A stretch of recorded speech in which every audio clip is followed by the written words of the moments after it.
And everyone, I hope you're all as happy as I am on this beautiful rainy Monday. Not my favorite day, by the way. Donc, Madame la Greffière. Your worship, we have an agenda. Madam City Clerk, Est-ce que l'ordre du jour, est-ce qu'il y a des changements? Are there any? so are there any changes proposed to the agenda? Leblanc.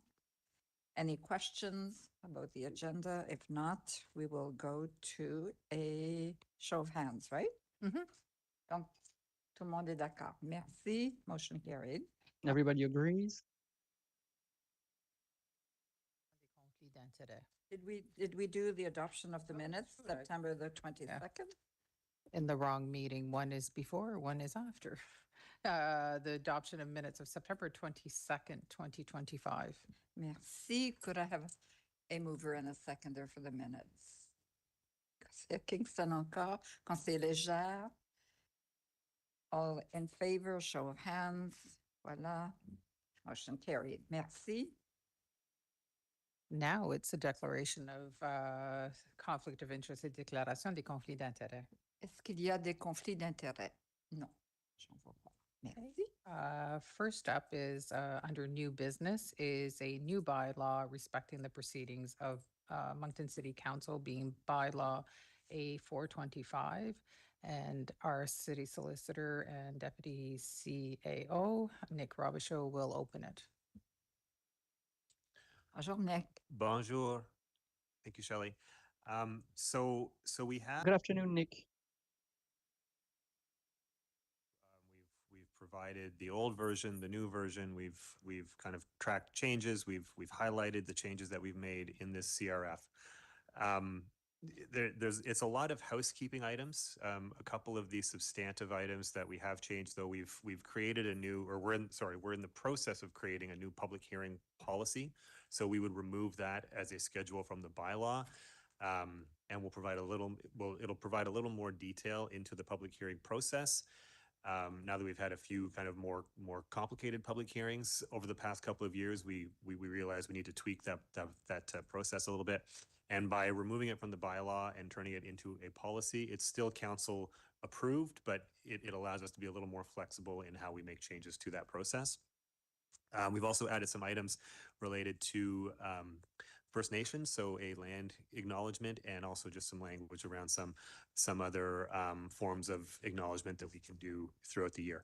Those proposals are currently being vetted by our kind of local First Nations groups. I think they provided us feedback as recently as last Friday. So there will be some minor tweaks that they've suggested to what we've proposed. France is there. She can quickly run through a couple of the major changes, but this is really just kind of a first conversation with council to make sure that you are comfortable with what we're proposing, and also to hear from you on any changes that you think we should make to the procedural bylaw. These are your meetings after all. So if you have any thoughts, suggestions, we can talk about those. We did circulate the bylaw, I think at least a week ago. So people have had an opportunity to provide any comments they wanted to. And then we're seeking direction from council that we're on the right track. And then we will bring kind of the more finalized version to the next committee of the whole meeting in November, hopefully for council approval or at least a further discussion. So France, did you have anything to add? No? Okay. Donc, il n'y a rien ajouté, France, c'est beau. Merci. Oh, there's nothing to add, France. Thank you. Councillor Steve. I have a question. Pas de motion? Is there a motion? Do you have a motion? Motion. So could I have a mover and a seconder for the motion? Conseiller Kingston, Conseiller Légère. Merci. Councillor Kingston and Councillor Légère. My question is just in regards to the acknowledgement section. So I understand what the acknowledgement is, and the proposal is that would be mentioned at the beginning of every session. And then just a little bit further down on 27.2 and 27.3, I wonder if you could just help me understand the difference between that. In 27 subsection 2, it says council welcomes during every regular public and committee of the whole meeting voices of the Indigenous people. And then in 27.3, it says that in the month of June is National Indigenous History Month, and that September 30th is National Day of Truth and Reconciliation. I understand that. To further acknowledge Indigenous people, Council welcomes and will prioritize the voices of the Indigenous people during the regular public and committee of the whole meetings held annually in June and September. Would you just help me understand, is it 12 months of the year that 27.2 says, and then there's additional things during June and September? Just help me understand that. Juste un bouton, s'il vous plaît. Thank you, Councillor Steves. The idea was to invite them the year-round to council chambers if they wish to attend and make presentations to council on various items. But the 27.3, with respect to the specific months like June and September, was because these are to recognize and acknowledge them specifically with respect to these months being celebrated as National Indigenous People Day, and September 30th marks the National Date of Truth and Reconciliation. So it does specify like to prioritize their voices, so make a special invitation to them, extend a special invitation to them for them to attend council chamber during those specific dates. So that's the only difference between the two paragraphs. Okay, it just sounded to me in 27.2, and of course, we're just scrubbing it here to try to understand. It sounded like they were coming to the microphone every public and committee of the whole No, meeting. they'd be invited to come and attend It's an council. open They're open. invitation. Yes, that's the idea. If that's not clear enough, we can certainly review that language and make sure that that's the intent of Sure. of that I'll paragraph. certainly let other councillors chime in. It sounded like that to me. Open invitation perhaps is a word that would make it a little more clear in that first one, and certainly supportive of June and September for the reasons that are already listed. Thank you. Merci, Conseiller Steves. Are there any other questions? I don't see any, so we have a motion that's been moved and seconded. Conseiller Bourgeois. Je pense pas que ça devrait venir comme une Councillor Bourgeois. Well, I mean, it will come as no surprise, but I have about a dozen questions, but I'll ask a couple to start. I'd like to remind council only bylaw we must adopt. In the Local Governance Act, we must adopt a procedural bylaw. I suspect that somewhere else in the provincial legislation, we need to adopt a zoning bylaw. But other than that, we must adopt a procedural bylaw. So just to set the tone for how important this is, although ironically, it's probably the only bylaw that most of our citizens don't care about. But it's important to have a good procedural bylaw in order to help us make the best decisions. So if there's any hindrances in the existing bylaw, we should get rid of them and simplify how we do things without going overboard and having a free-for-all either. I think, first of all, I'll go through the document as I go. I think we should have a definition of committee of the whole. There is none in the definitions. We mention it several times in the rest of the bylaw, but we define audience, we define city council, et cetera, but we don't define what a committee of the whole is. And it leads me to my first question is, why do we have a committee of the whole? Like today, why don't we discuss? Last week, we had a meeting that didn't last 2 hours. We could have taken these 3 items today, added to the public meeting last week. It would have been the same kind of discussion. Now we have a committee of the whole. We are going to discuss these, maybe in more detail, but we could have discussed it last week. So and we're going to discuss and we're going to have a resolution, a motion. It would have to be ratified in public. We'll have to have another presentation on it. So somewhere along the line, some of the items in the committee of the whole are duplicated because we have to treat them at the full public council meeting. So my question is, and we didn't have that, if you remember, Conseil Thériault, between 2008, 2012. We just had a bunch of committees, finance committee, we had a few ad hoc committees like snow removal and stuff like that. They came back to council every once in a while with recommendations, and if not, maybe an annual report, but we didn't have a committee of the whole. And then all of a sudden in 2012, we eliminated, the mayor at the time eliminated all the committees, and he appointed the committee of the whole to discuss these things. So I think council has to get its head around whether or not we want committee of the whole. It might be a special committee of the whole every once in a while to discuss one or two big ticket items. That would be fine. It might take us 3 or 4 hours.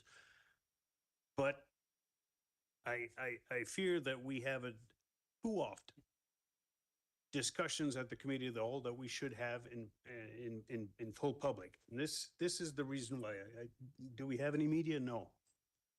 But when we have a public meeting, we have media. We also have Rogers Broadcasting, so people can follow us.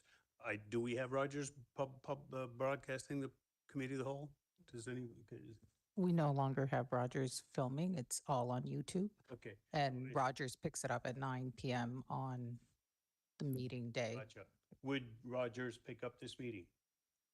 I don't believe so, Yeah. just the public. So meetings. there's the fundamental difference in terms of democracy and transparency, that we discuss some of these items in details outside of the public realm. It is officially a public meeting, but there's nobody here from the media or from the public. So there's a lapse there. I think we'd be better off to maybe some of these minor items. I don't know who makes the decision and how easy that would be. Committee of the whole. I don't think we should have committee of the whole, period, but that's my preference. Anyways, we need to have that discussion. I don't know if this is the time to do it. It might last just half an hour on that question itself, but I'm throwing it out there. I don't think we should have committee of the wholes. But we should have specific committees who would come to council, social inclusion, democracy, whatever the committees are, finance committee, I don't know, come up with recommendations to council whenever they have something to tell council. We'll deal with that on the next item, but that's my first point. Do we discuss this now or do we discuss it later? I'm open either way. It's up to council. What is the wish of council? Do you wish to discuss, debate that question now? You can do that if you wish. Okay, we can. Yes. I do have a question though for Conseiller Bourgeois. You weren't there, but is there anyone, maybe Conseiller Butler, who would remember why did we go, or maybe staff person, why did we go from the various committees to the committee of the whole? I got the answer for it if you wanted. Huh? At that time, we had a committee that was a finance committee. The big ticket item on the agenda for council of the day around 2012 was the downtown center, now called the Avenir Center. And the finance committee started asking questions on the financial sustainability. There was a unanimous decision of council to go ahead with the downtown center on a 25 million federal, provincial, municipal, and 25 million private sector naming rights and everything else. And that was unanimous support. But then some of these pieces started to unravel. So the finance committee started to question it. And George, full credit, he had the Avenir Center on top of his mind, and he wanted to leave that for council, and eventually he won the day. But the process leading to it, instead of having a finance committee that would question, and it was his nominations to the finance committee. So, and there were smart cookies like Mike Mann and I think Larry Nelson was there. So very top-notch people, Greg Landry, they started asking questions. So he sort of eliminated the committees because of that one. and replaced it with committee of the whole. So we still discussed at the committee of the whole, the Avenir Center, but it wasn't the finance committee. He got, I wouldn't say got rid of those people, but that's basically what happened. OK, c'est bon. Merci, conseiller Bourgeois. Est-ce que, conseiller Kingston, du wish? On va procéder à la discussion, là, Oui. ça va? Donc, conseiller Kingston. We shall now proceed with the discussion. Maybe the idea would be to discuss perhaps at a further date. I wasn't planning to discuss the elimination of the CUTW today. I don't know if there are precedents, Nick, in NB government's acts on this. Other cities, have they done this? If we're going to eliminate a large meeting on the agenda side, I mean, before I can even discuss it or think about it, I like to get your view on that. Yeah, and we can provide a bit of research on how different municipalities approach committee of the whole, or whether they have separate committees. And we had, in addition to the finance committee, we had a legal and administrative matters committee or something like that. So we had two main committees that kind of dealt with issues. And I guess now those have merged into the committee of the whole that we have today. And I don't recall the reasons behind that. I just in response to something Councillor Bourgeois said about there's no definition of committee of the whole in the bylaw, which is true. Under section 98 in the bylaw, though, we say we kind of give the purpose of the committee or the types of items. We try to delineate the types of items that we would discuss in a committee meeting. So non-statutory public hearings for information, receive delegations and submissions.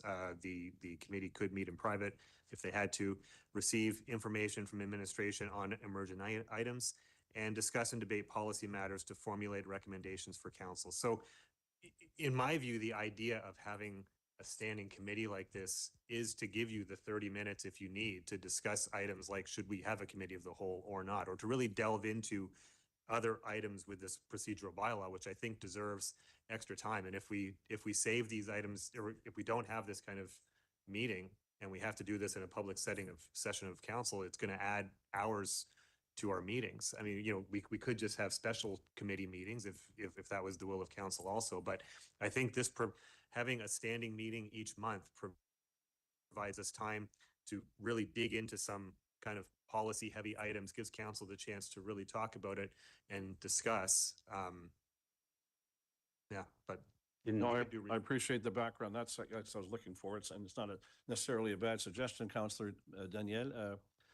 More discussion, I think, perhaps, and the rest of council opinions as well. So certainly open to discuss it. And it is a big ticket item. Oui. I have to react to Nick. We're here today. I have better things to do. I have other things to do. I could be home working on contracts, billable hours, that kind of stuff. But I'm taking my afternoon to come here to discuss something that we could have discussed last week during the public meeting. So somewhere along the line, my time is being not abused, but wasted somewhere. Okay? And your time and everybody else's time, staff's time and everything else. Do we add, let's say we take an hour to discuss this. We could have taken an hour last Monday. Instead, we're taking it today. Same hour. Maybe today we wouldn't have had a meeting if we had taken all of these things and discussed it last Monday. So we would not have a meeting today. I'd have my afternoon off to do other things. It's the same time. We're duplicating, we're just putting there. Actually, if there's a formula by using the committee of the whole, we have to come back to council very often because we adopted a decision at the committee of the whole. We have to re-present it at council, sometimes with the full presentation with the PowerPoint and everything else. We do it once at the committee of the whole. Sometimes we do it at the full public meeting because somehow staff decide that that item is worthy of a second presentation. Okay, well, one of them is wasted time. So that's my argument. I don't mind waiting another couple of weeks or a month if we need to go more into details, but just we have enough experience after 4.5 years on council to know that a lot of the items that we discuss at the committee of the whole are repeated or could be discussed at a public meeting. There's no more time. It's an hour here or an hour there, same thing. But this meeting today is a waste of my time because we could have added it to last meeting, lasted less than 2 hours. Add another hour, we could have chucked off this one. That's my argument. Conseiller Bourgeois, may I ask another question? So for the sake of managing today's meeting, would you feel comfortable if we asked staff to come back to us with a little bit more detail? I don't know how the other colleagues feel, but maybe we could have a bit more information and then we could Like go I to said a vote earlier, on it. I don't know how council wants to discuss this. Okay.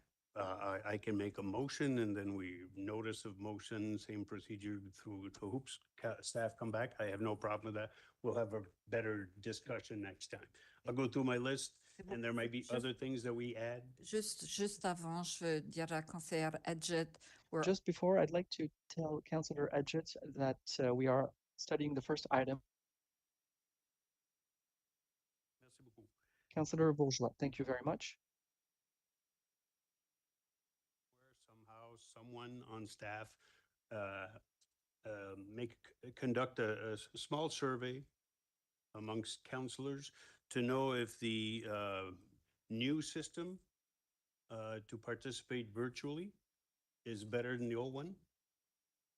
Because I don't think it is. I think that system was brought in because staff had certain needs, and that's fine. It does not facilitate my work if I want to participate virtually. It's just a request, but it is on the agenda. And I couldn't find it in the procedural bylaw, but I remember sometimes in our first mandate from 2008, 2012, councillors decided to meet by our own selves to discuss some of these issues. And we were told at the time that we couldn't do that. It was illegal to do that. We need to have the city clerk present whenever council discusses something. So we stopped meeting informally. However, last year we started meeting informally. Maybe the clerk was there, but it wasn't a formal meeting to draw up our strategic plan, right? It could have been a special committee of the whole meeting, but we didn't.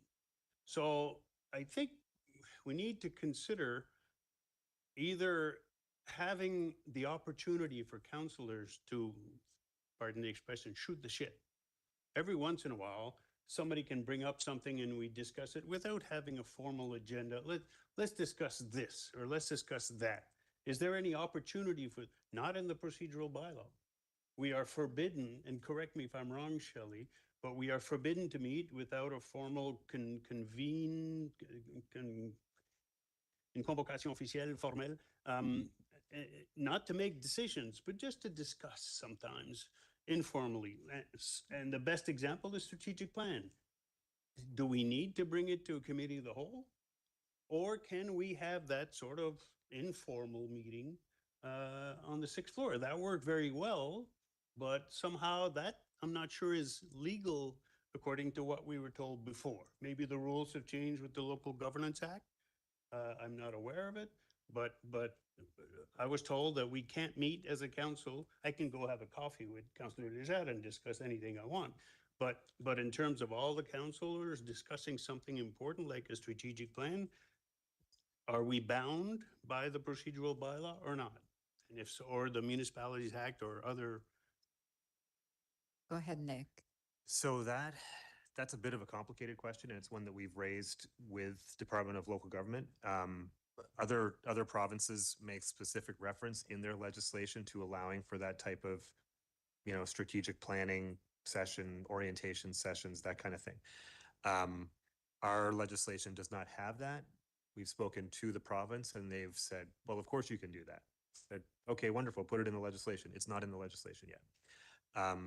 But we have tried to structure those working sessions. I think the key that we try to avoid in those sessions is council making any kind of decisions on anything, right? We're not conducting city business. They're working sessions. They're chances, like you said, to collaborate with staff, get ideas on the table, and then we can come back to council with something more formal that we understand where council wants us to go.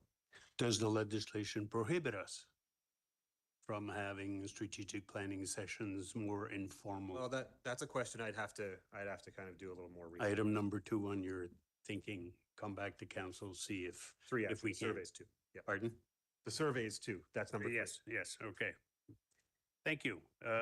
See, Bourgeois, may I just suggest something, and it's just a suggestion. So if Nick, if we can do that, maybe prior to the strategic meeting, we could all get together informally and we could even discuss the strategic plan. Is that, I don't know how do you do it, but Okay. there's a new council coming up in 6 Right. months or 7 months. They don't need to be handcuffed. Let's have just a free-for-all. And first question is, you went door to door, elected councilors, congratulate. What did the people tell you?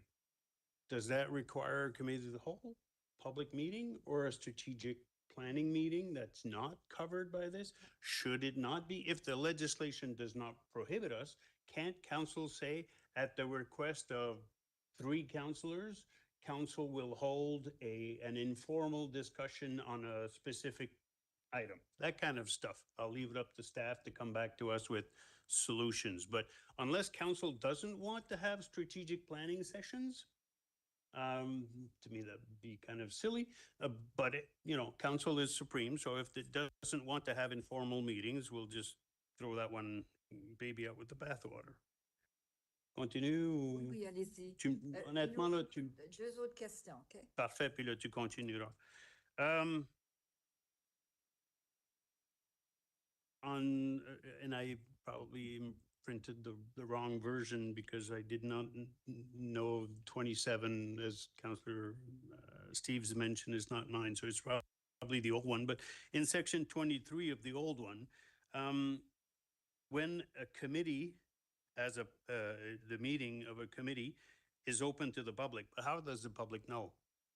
Do we advertise? Should there be a measure here that it has to be communicated? Like Social Inclusion Committee, I've never seen any notice that our meetings are public and we invite the public to them, so. We are currently working on a website that will have all the ABCCs on it. We're just finalizing everything, all meetings, minutes that are able, agendas will be posted. Committee of the whole, and actually all 3 of council meetings, including in cameras, private sessions, the dates are published and agendas are put on there except for private sessions. Perfect. We have a bylaw, we can't enforce it, or, we have public meetings, but we don't tell the public that there's a meeting, so good, looking forward to that. There's a section on section 25, and I'll stop there, my 4th question. It says that when a vote is called, members attending the meeting by means of electronic communication, I think, is Councillor Richard here on virtually, or any other councillor? Neither one of them are online as of yet. Okay, so I've participated often, but when they attend a meeting by means of electronic, shall be asked to state their vote only after all other members present at the meeting have cast their votes. That's not what we've been doing. We basically, we asked me to vote at the same time, not after. So why would we require that once, if I'm virtually, I'm having to wait for the other members, and then I see basically whether my vote's going to make a difference or not. That's I believe that has been changed in the new bylaw. oh, That says that because we're now electronic, you vote at the same time. I believe. okay, Don't quote me. sorry. Nick can confirm. We are suggesting changes to that section. I missed it. Like I said, I have the wrong one, or the previous one. Perfect. Thank you. I'll stop there. It's good. So does anyone else wish to ask questions on this? Donc, sinon, je vais retourner à conseiller Bourgeois. Donc, If there's no comment or question, I'll go back to Councillor Bourgeois. Councillor Léger? Thank you, Your Worship. Figure out a way that we could prolong this we can do it this afternoon. I have to agree, though, that the committee of the whole, like we're meeting today, there's nobody here. And there is that real disconnect with respect to a lot of people who do watch Rogers, for example, and because they pick up on that meeting. So just anyway, I welcome the other questions and suggestions. I think I'm just sort of wondering, probably this is like a 4-hour real good discussion that we need to have. So I think what's important is, first of all, to have the questions out and then figure out, is that this afternoon or what do we do? So just my thoughts. Si, conseiller Léger, vous avez combien de questions encore, conseiller Bourgeois, là? How many questions do you have, Councillor Bourgeois? Oh, 6 or 7. Okay, go ahead. 6. I just want to know how council members can add items to an agenda. Because if we have to wait for the meeting, we need unanimous consent, right? So the way the process works, and I've never been mayor or deputy mayor, so I've never attended, but there's a meeting the week prior to, and then you decide, whoever is there around the table, what we're going to be discussing next week, right? Okay, so can I just simply send out, hey, I'd like to discuss this in a couple of weeks or so? Is that, because it doesn't say, it's basically the agenda is determined by the city clerk or designate. So I know it's not Shelley who decides Monday morning what we're going to discuss next week. There's a committee, there's a meeting. So is it as simple as adding something like any counselor who wants an item can submit prior to the committee selection agenda? The agenda review. Agenda review. Thank you. Yeah. You get the word. We have a running agenda in our office that anybody who gives us when they'd like to present, we add it to that so that it keeps It's track. not on the procedural bylaw. So officially, I don't know. Yep. That I have that right. Yeah. Because right now I can send it to you. There's no obligation that you would put it. So there's no measure there that I can refer to, say, why didn't you add my agenda? We can add wording to that. At least if I have the permission to send it and you have the obligation to consider it during your meeting, I'll be happy. You don't have to add it, but at least you have to consider it. Yes. Okay.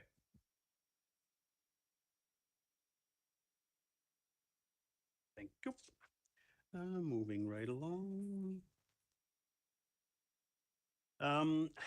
This one is tough, but section 37, registered presentations, 5 minutes. And the whole, if you don't register, 2 minutes. And there's somewhere else where you can address again, especially during public hearings, you can do a second time. And we've tried to make sure that people who come to the mic don't repeat. You've tried it and you've done a superb job at this, but people still come up and they still repeat. So I'm not sure there's a solution to that, but I think we should, I don't know, because everybody has the right to speak. It's a democratic forum, but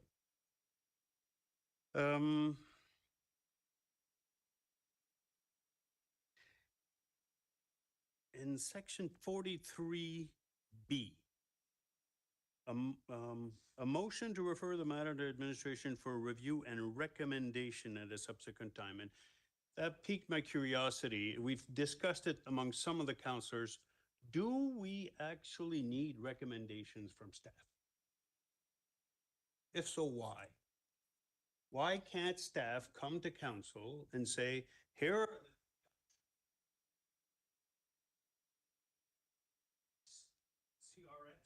we receive, in my opinion, come from planning. They go through the whole plan and what's pertinent, what's not pertinent. It's 5-6 pages, but all the information is there. And they have still a recommendation, that's fine. But do we need a recommendation? Can we instead have option A, cost benefit analysis, option B, cost benefit analysis, option C, cost benefit analysis? We're sort of smart people as well. I think we can read those 3 options and pick one that we agree with. It may not be agreeable by the entire council. That's where we would have a debate and a discussion.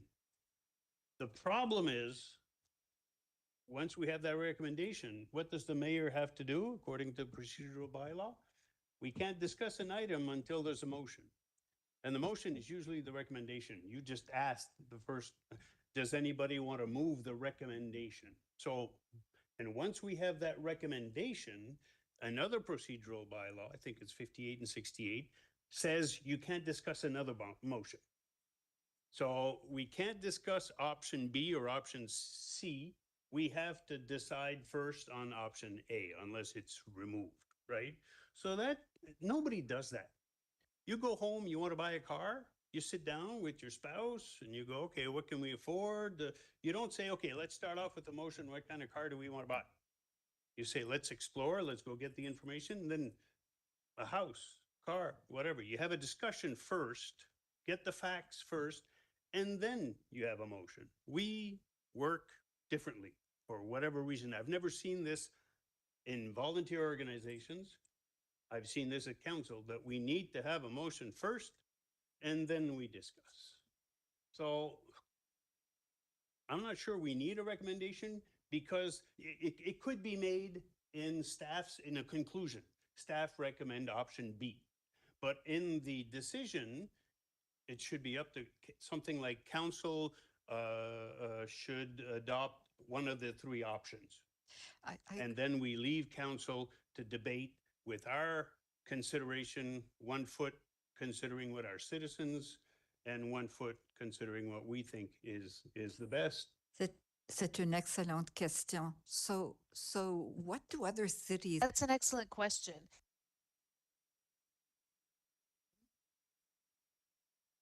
I'd have to do a little more research on that. I haven't looked at other cities' CRFs in detail. We follow Robert's rules. I know that, and Robert's rules, I believe, I don't have it with me, but I believe it's part of Robert's rules that the assembly needs to have a motion in front of them before they engage in debate or discussion. Like I can confirm that. I see your point. Having the administrative recommendation there and having the chair ask that particular question, does anybody want to move the recommendation, takes that decision away from council in some people's eyes. Although we have had situations where somebody has said, well, I don't want to move that, but I'm going to move this, right? So that's a possibility. And maybe the answer is it's a more open-ended question by the chair to say, does anybody have a motion they would like to move? So the CRF still has an administrative recommendation if that's what council wants. So you have our best professional advice as to what administration wants. There are alternatives there. The question is more open.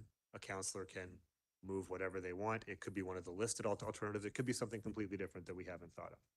So that's a possibility. I don't think the bylaw needs to change for that. And even if Robert's rule is there, council is supreme, we can say we do not want recommendations.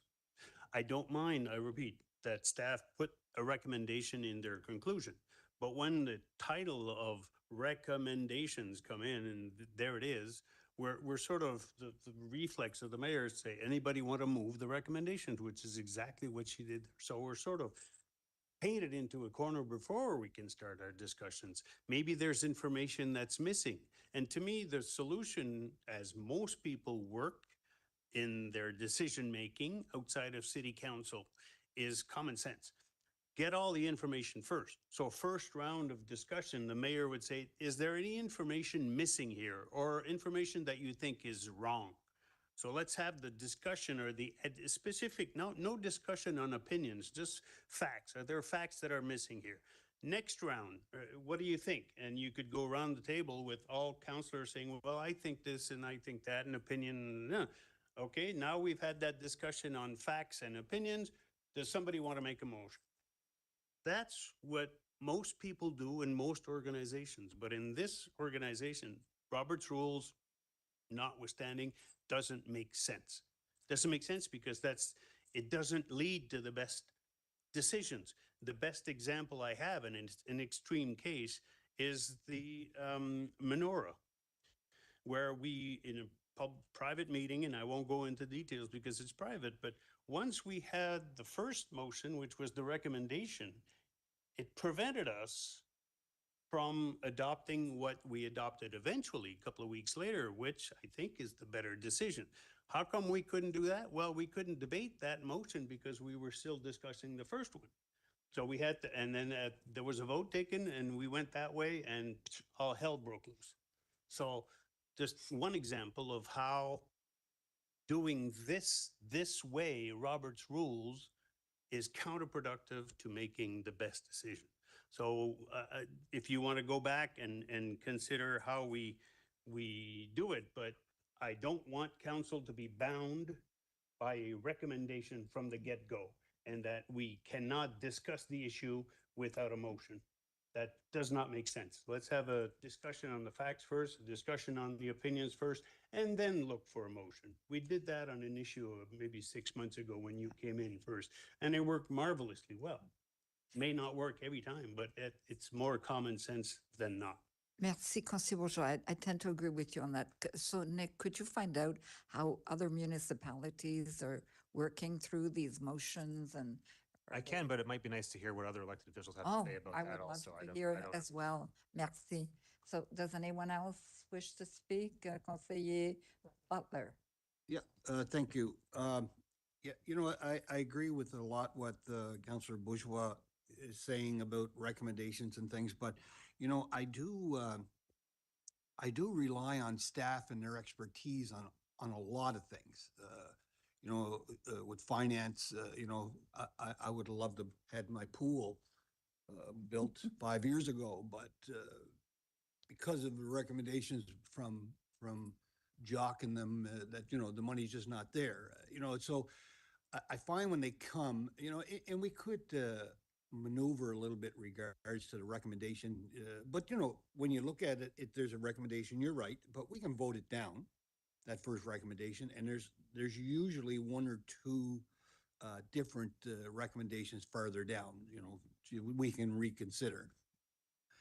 The issue that I have with not having committee of the whole meetings, and I think Councillor Bourgeois said it from at the very beginning, is they used to, when we talk about committees and the amount of people that are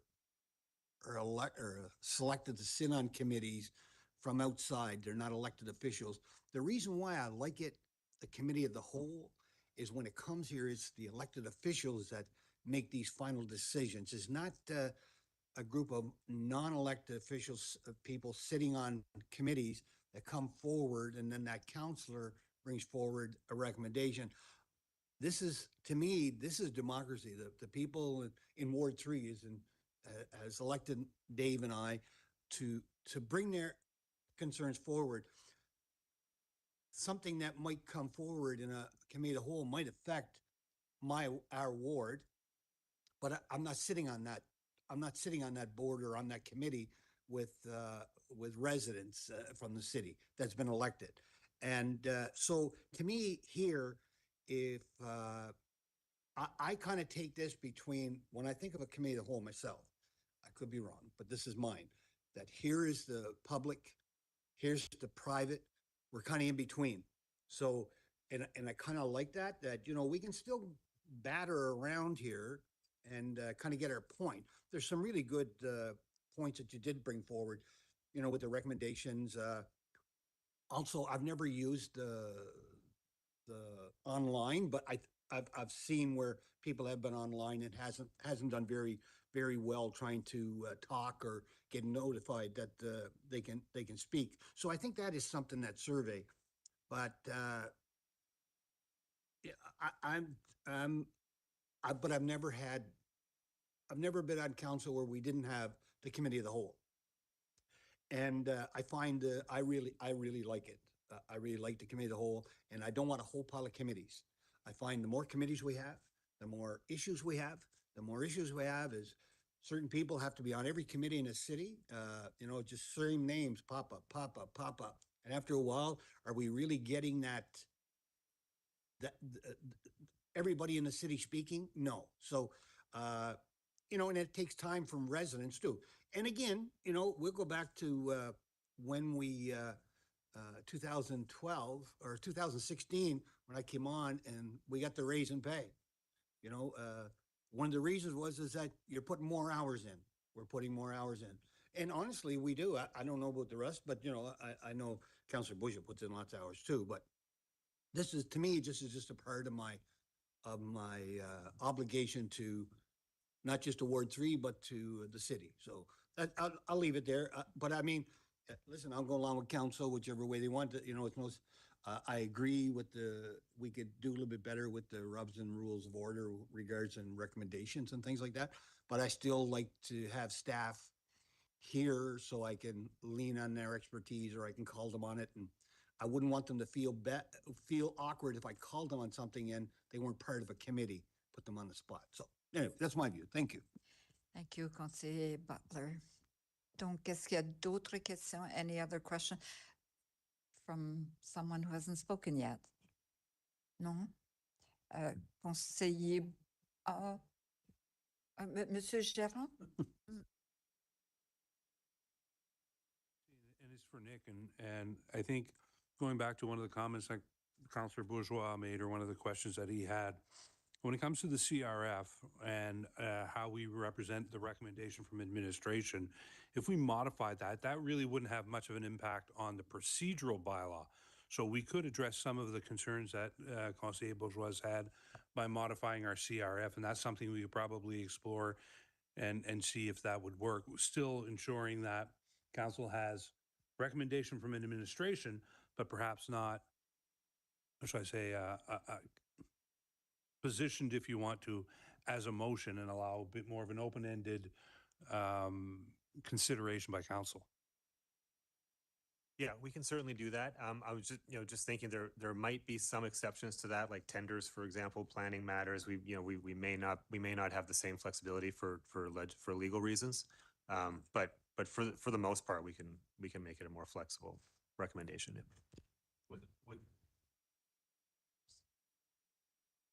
Without affecting the procedural bylaw. Exactly. So that's just an operational Exactly. approach on how we present pieces, so therefore not requiring an additional consideration there. Okay. Merci, Conseiller Butler. Yeah, thank you. Sorry, I've just a couple things. First of all, I'm glad it wasn't tacked on. This wasn't tacked on to the last meeting. I didn't get no pizza last time. Just a little joke, but anyway, Daniel's got some really good points, and I don't want to look and see that I'm not interested. Maybe we could postpone this, and Daniel is really good at this. And I hate to give him too much credit because it does sometimes go to his head, but I'll say that maybe the questions that he has that he could forward to you, and then we could get something back, because this doesn't have to be passed today. I mean, this is no. So would everybody agree with that? That maybe we could postpone this, and Daniel could send, and if any other councillors also have any questions, that they could just pass them on to Nick and France, and where we have any issues. Would be? Thank you, Councillor Butler. So is this the wish of council?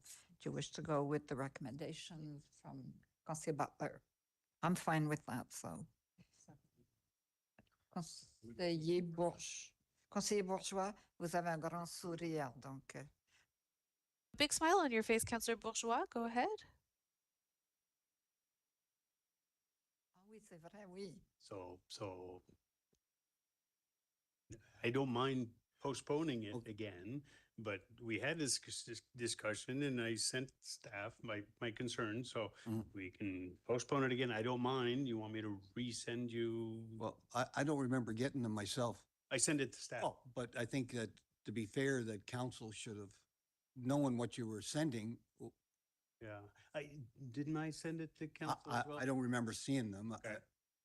Okay, the document's already been sent, so we can. Well, maybe somebody could send it to us, and I could have, and just hit delete when I seen Yeah. them. I have no problem postponing and resending it and everything else, but I just want to wrap up on this point. As I said earlier, it's not the recommendation per se that bothers me. It's the fact that procedurally, Section 58 says, a motion must be made and seconded by a member before council can debate an item. So usually the way it goes, clerk, what's the next item? This. all right, we have a presentation from staff. They make a presentation and then the mayor says, all right, to debate it, I need a motion. Well, we're stuck with the recommendation unless, as Nick said, sometimes, and you've done it and I've done it, I'll move option B instead. But if we don't press the button first, whoever presses the button first gets to put that motion out, and then we're bound, handcuffed to discuss that motion and not the other ones type of thing, right?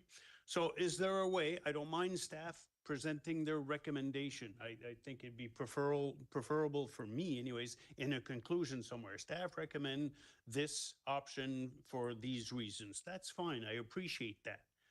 But when it comes to the decision, we are forced to make a motion before we can discuss. And that doesn't make sense to me. So is there a way procedurally that we can, like I said, first round of questions, is there missing information or incorrect information?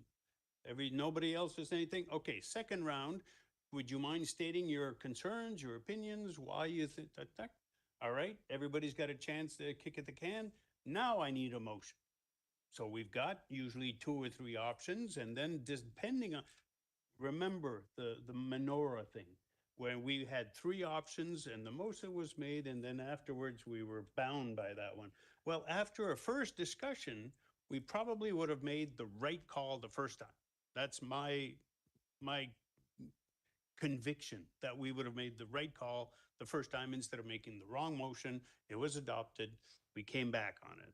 Okay, so that's just the one item, one example, maybe the rare exception, but it did happen and it blew up in our face because we didn't go through the information and the opinions before we made the motion. So if there's a way to bypass Section 58 or eliminate Section 58 and transform it into series of questions on facts, series of opinions, and then motion, we don't have to have a motion before we can discuss it. That would please me. So if staff can come up with a better solution than the 58 and 59, and what else? There's another one where we can't discuss another motion at the same time, just to make more sense out of how regular folks make a decision rather than bound by these hindrances. So I'll finish at that and we Merci. can delay the discussion to the next meeting, and I'll send you whatever I sent to staff. How do we move forward with this? So we have a counselor who's an expert in this field, and we have our legal experts. And so could you work together and bring something to us? Nick, is that, because we're going to, rehash this over and over again.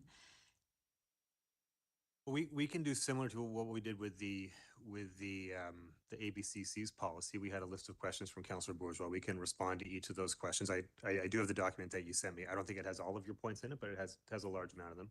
We can, if you have more to add, feel free to send them to us. We can provide a document with responses to each, send that back to council. We can come back here for the debate. Okay, so that's something that we could do. C'est beau. Merci. Conseiller Léger. Councillor Leger. Thank you. To adopt that type of approach, which I quite frankly feel it's the best way to have a discussion and not understanding that we have a recommendation from staff. We've analyzed it, but then there are other options. So if we were going to do that, then does that mean that item 57 in the 2025 version then, which is a motion must be made and seconded by a member before council can debate an item, can that be removed from our procedural bylaw? Or modified?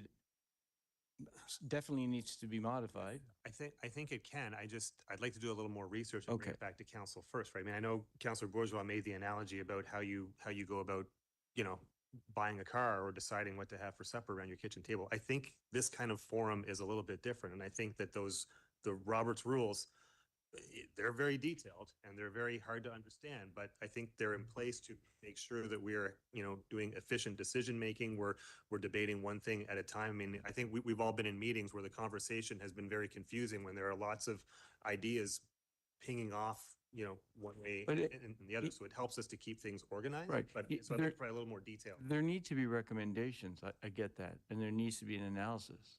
But I'll use another example, which is when we were presented the budget, you presented the recommendation. The recommendation then we should have a discussion on how things are instead of the recommendation is we're going to hold a tax rate and so on, so on. And I've argued that saying, well, then I don't need to be here. The decision's already been recommended. Oh, no, you can modify that. I think that is what we're trying to say is that's a recommendation. There's two other possibilities and you had them in your presentation, and then let council have a frank discussion and figure out what it is that we're comfortable with. That's all. So anyway, I think somehow that has to go back, and I thank Councillor Bourgeois. We've talked a lot about what can change, and these are really important things, because that's what I do find. I find that why would I need to show up? The decision's already been made, and by the way, it's in the newspaper saying that this, or whatever social media platform people are using, it's already there. So, so anyway, I think if we could, that would be great. Merci, Conseiller Legere. Is there anyone else who wishes to speak on this?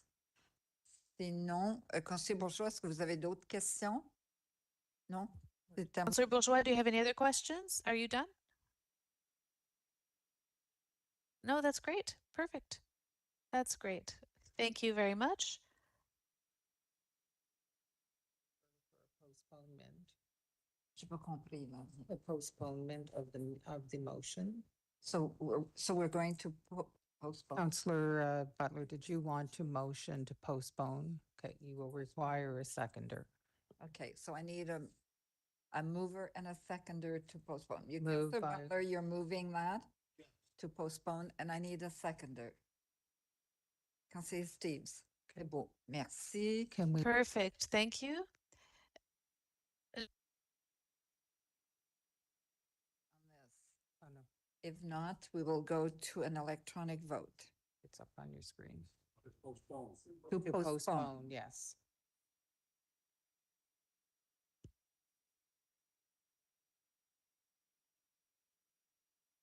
Okay, we can close the vote. Both Councillor Richard and Councillor Crossman are not online.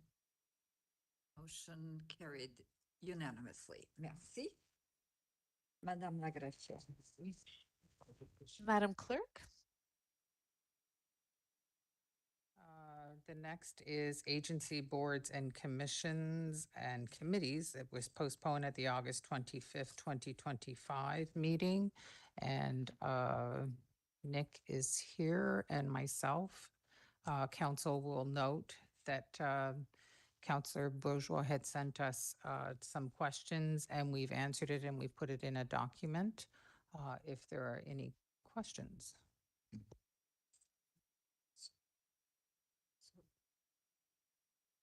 So we do have a motion on this. So again, it comes back to this motion thing. So do I have a mover and a seconder for the motion that's on the table? Donc, est-ce que can somebody move the motion? You will move it, Conseiller.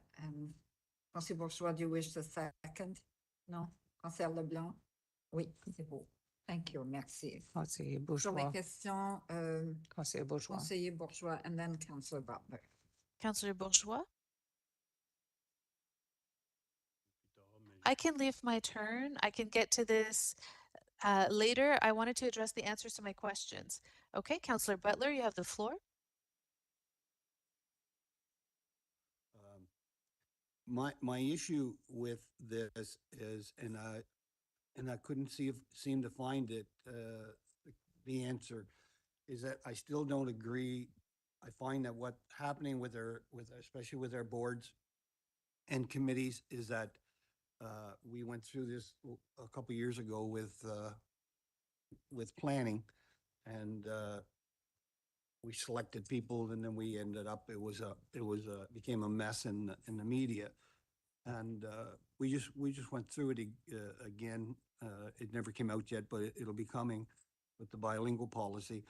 As a counselor, as an elected official, I do not agree with the deputy mayor or the mayor, whoever's in charge, and the CAO and one other person selecting who's going to be on the committee, calling them people, letting them know that they've been selected, and then it comes back to us to rubber stamp it. I do not agree with that. I agree that I'm an elected official, and when you have several names, they should come back, send to us, find out if we have any problems, and if we do have problems with that individual or individuals, they should be taken very seriously, like it wasn't the last time. Council made to be look like fools. People were changing their mind after they sent letters and emails. We as elected officials should have the last say who gets on committees. We're the ones that have to go to the public to advise them why decisions were made by that committee. And I do not believe that this is being covered yet, and I'll be voting against it unless this is resolved, because I am done rubber stamping, because that's what comes back. We will make nominations, and they've already been called and told that they have it. That's not the way it should be done. It should be done that you sit down and listen, we've got 4, we got 5, but we only need 3. Here's the ones. And when we come back and we say, well, we have problems with this person or that person, or we don't think that when you read, why are they selected? They're selected because they're supposed to have expertise in that field. Well, you know, some of them, how do you become, how do we know they have expertise in that field? You guys are sitting down in a room and selecting 3 people. And I go back to, it's always usually seems like the same names on every committee or related to. So I'm going to have an issue with this. So unless somebody can figure this out, maybe Nick, go ahead. So Shelley may have more to add here. She's a bit more familiar with committee nomination, the application, the nomination process. I mean, you know, a lot of thought does go into the criteria for selecting committee members, and typically we have a group of people who will vet those applications. You know, making sure that we're getting a good cross section of people who are selected to the committees. So that's quite an intensive process. It takes a lot of time. I do hear your concern about the timing of when nominees are notified that they're being nominated versus when council is notified that they're being nominated. So I think we could probably tweak that process. You know, if council is notified first and you have more time to voice any concerns you may have with those individuals, it gives the mayor or the deputy mayor more time to review, have a second thought, reach out to you if you have any concerns, hear more about them. The way the policy is set up, and I mean, I don't disagree with that, is that still would be the mayor's final say who she would like or he would like to nominate, and then it's council's final say to actually vote and approve on those people. But I think we could probably tweak this so that council has more of an opportunity to provide their input to the mayor or deputy mayor before those nominees are notified that their names are being put forward publicly. So one of the things that I disagree with is that the mayor has the final say. If the mayor has the final say, then why are they bringing it back to us to vote? You know, Well, the thing that bothers me the most is that so let's say and you know and I'm just not disagreeing that we haven't had great boards in the past, but what I see is sometimes is people could be calling up and saying, listen, or being called, say, hey, listen, you should put your name in. I would like to see, like, when some of these people have even put their application in, that they want to be on a committee. Like, you know, we get this, well, somebody will call me up and say, well, I didn't even know that this committee was going on. Well, you know, I realize that they're on our website most times, that there's openings. But at the same time, I as a counselor would like to see when they did apply. Did they apply just the day before? Like, and I don't want to question anybody's integrity, but you know, sometimes the one that really bothers me is that planning one, and it still bothers me today. You know, people were called out in public that should never been called out in public. That's the problem. People's names are being named in public where they should have never, ever even known that their name was on a list. And to me, that's absolutely terrible for us as counselors to have to do that. It's absolutely terrible. And you know, when people, when the mayor might have the last say, but before anybody has the last say, it should be coming to us with what we did. And you know, to be fair, we did last time with the planning, but it was still went ahead. And we had to come out in public and start talking about people that are residents, that are good people. They had their heart in the right place. But some of us didn't think that they were good for that committee, but then it blows all up. So again, there's nothing in here that says that it has to come back to council first. I'd like to see two things. Myself personally is when they apply. So everybody has to fill out a form, put their stuff in. There should be a date. So they date the date that they applied to get on that committee. Number two is after, if it's the mayor and the deputy mayor and one other person sits down and let us know how many people have their names in, 6 or 7, what's their names. And if we have any problems, it goes back to the mayor. It doesn't go to public, it goes to the mayor.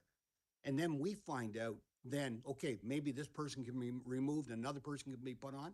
You know, we have to do this with thinking of how we're treating our public, our citizens that are applying for this. You know, it's not, hey, listen, I'm a friend or, you know, or anything like that. This is really it. When Councillor Bourgeois was talking earlier about, you know, going back to, instead of having a committee of the whole, go back to having a whole pile of committees with residents on it. This what turns out, again, if we don't have some say in it. So all I'm saying is I am done rubber stamping. If it comes back, I'm going to go nay on everything that comes forward unless I have a little bit more direction of why these people are being selected and they're not called before it comes to me. Thank you, Your Worship. Merci, Conseiller Butler. I tend to agree with a lot of what you said. It was pretty embarrassing, and I was next to you and I heard the things that were said about you, and that should not be happening. And I think we need to find a way. I don't know if the mayor, whomever is the mayor, brings this to a committee of council and then you vote on this. I don't know, but you'd still have to vote, I think. Would you not? Nick, would we not? Yes, and I'm not sure how that would fall, how that would meet, you know, it would have to be done in a public session, voting in a public session. Yes. At the end of the day for council. In a public or in to appoint, yes, in a public setting, session. Go ahead, Councillor Butler. I guess, Nick, that's where I will disagree. I think that these people are residents of Moncton. They're coming on, they're working, they have to follow our code of conduct when they come on here on these committees, correct? Mm-hmm. I feel that these, when we're talking about bringing people on, they're not employees, I understand that. But I think that we as a council should be able to sit down and privately talk about who's going to be on committees. I really do. I mean, we have an open-minded council here. We have, you know, I just do not see why we have to bring this. Now, I had to bring it public at some time, but I don't see at the very beginning why we cannot talk behind closed doors about who should be on what committee. And I argue that, and again, we go back to the planning one. I mean, you know, say that was just way out there. I've never seen anything like it, but it could happen again. And all we had to do was everybody sent in emails. We never got nothing back. We were just kind of left in limbo. And then after the council meeting, you know, there was one woman, Paul, deputy mayor, standing there. So was Councillor Legere. He says, you know, you're the most pathetic person I've ever met in my life. You know, coming up and talking to a counselor like that, not that everybody else didn't have the same agreement. Maybe I am pathetic, but the point being is that we put ourselves in that position and we have to learn. If we're going to have people elected to the committee, it's people that everybody in council agrees with. And again, I'm sure that there's got to be some way around that we can sit and talk about who should be on that.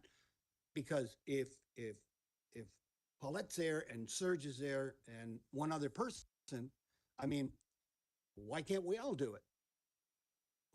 If three people can sit in private and talk about who's going to be elected, why can't we all? We're all elected. So, you know, answer if you could, please. Well, I mean, that kind of goes back to the question that Councillor Bourgeois raised earlier. And when if you have a quorum of council sitting together talking about city business, all of a sudden it might become a council meeting, right? And then we have to follow those rules, and there's only certain things that you can discuss privately. So it's something we'll have to do a little more research on to see if there's another way that we can, another option that we can provide. I appreciate that. Thank you very much. Merci, Madame la greffière. I do have a few clarifications. Thank you, Madam City Clerk. They must apply online.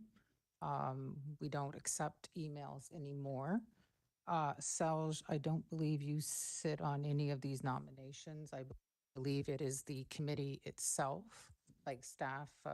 So the bilingualism would have been Aloma, probably, no? Aloma, do you want to go to the mic and explain that? While she's walking there, we don't tell them that they've been selected. We ask them if they want to let their name stand. So they don't know if they've been selected or if they haven't.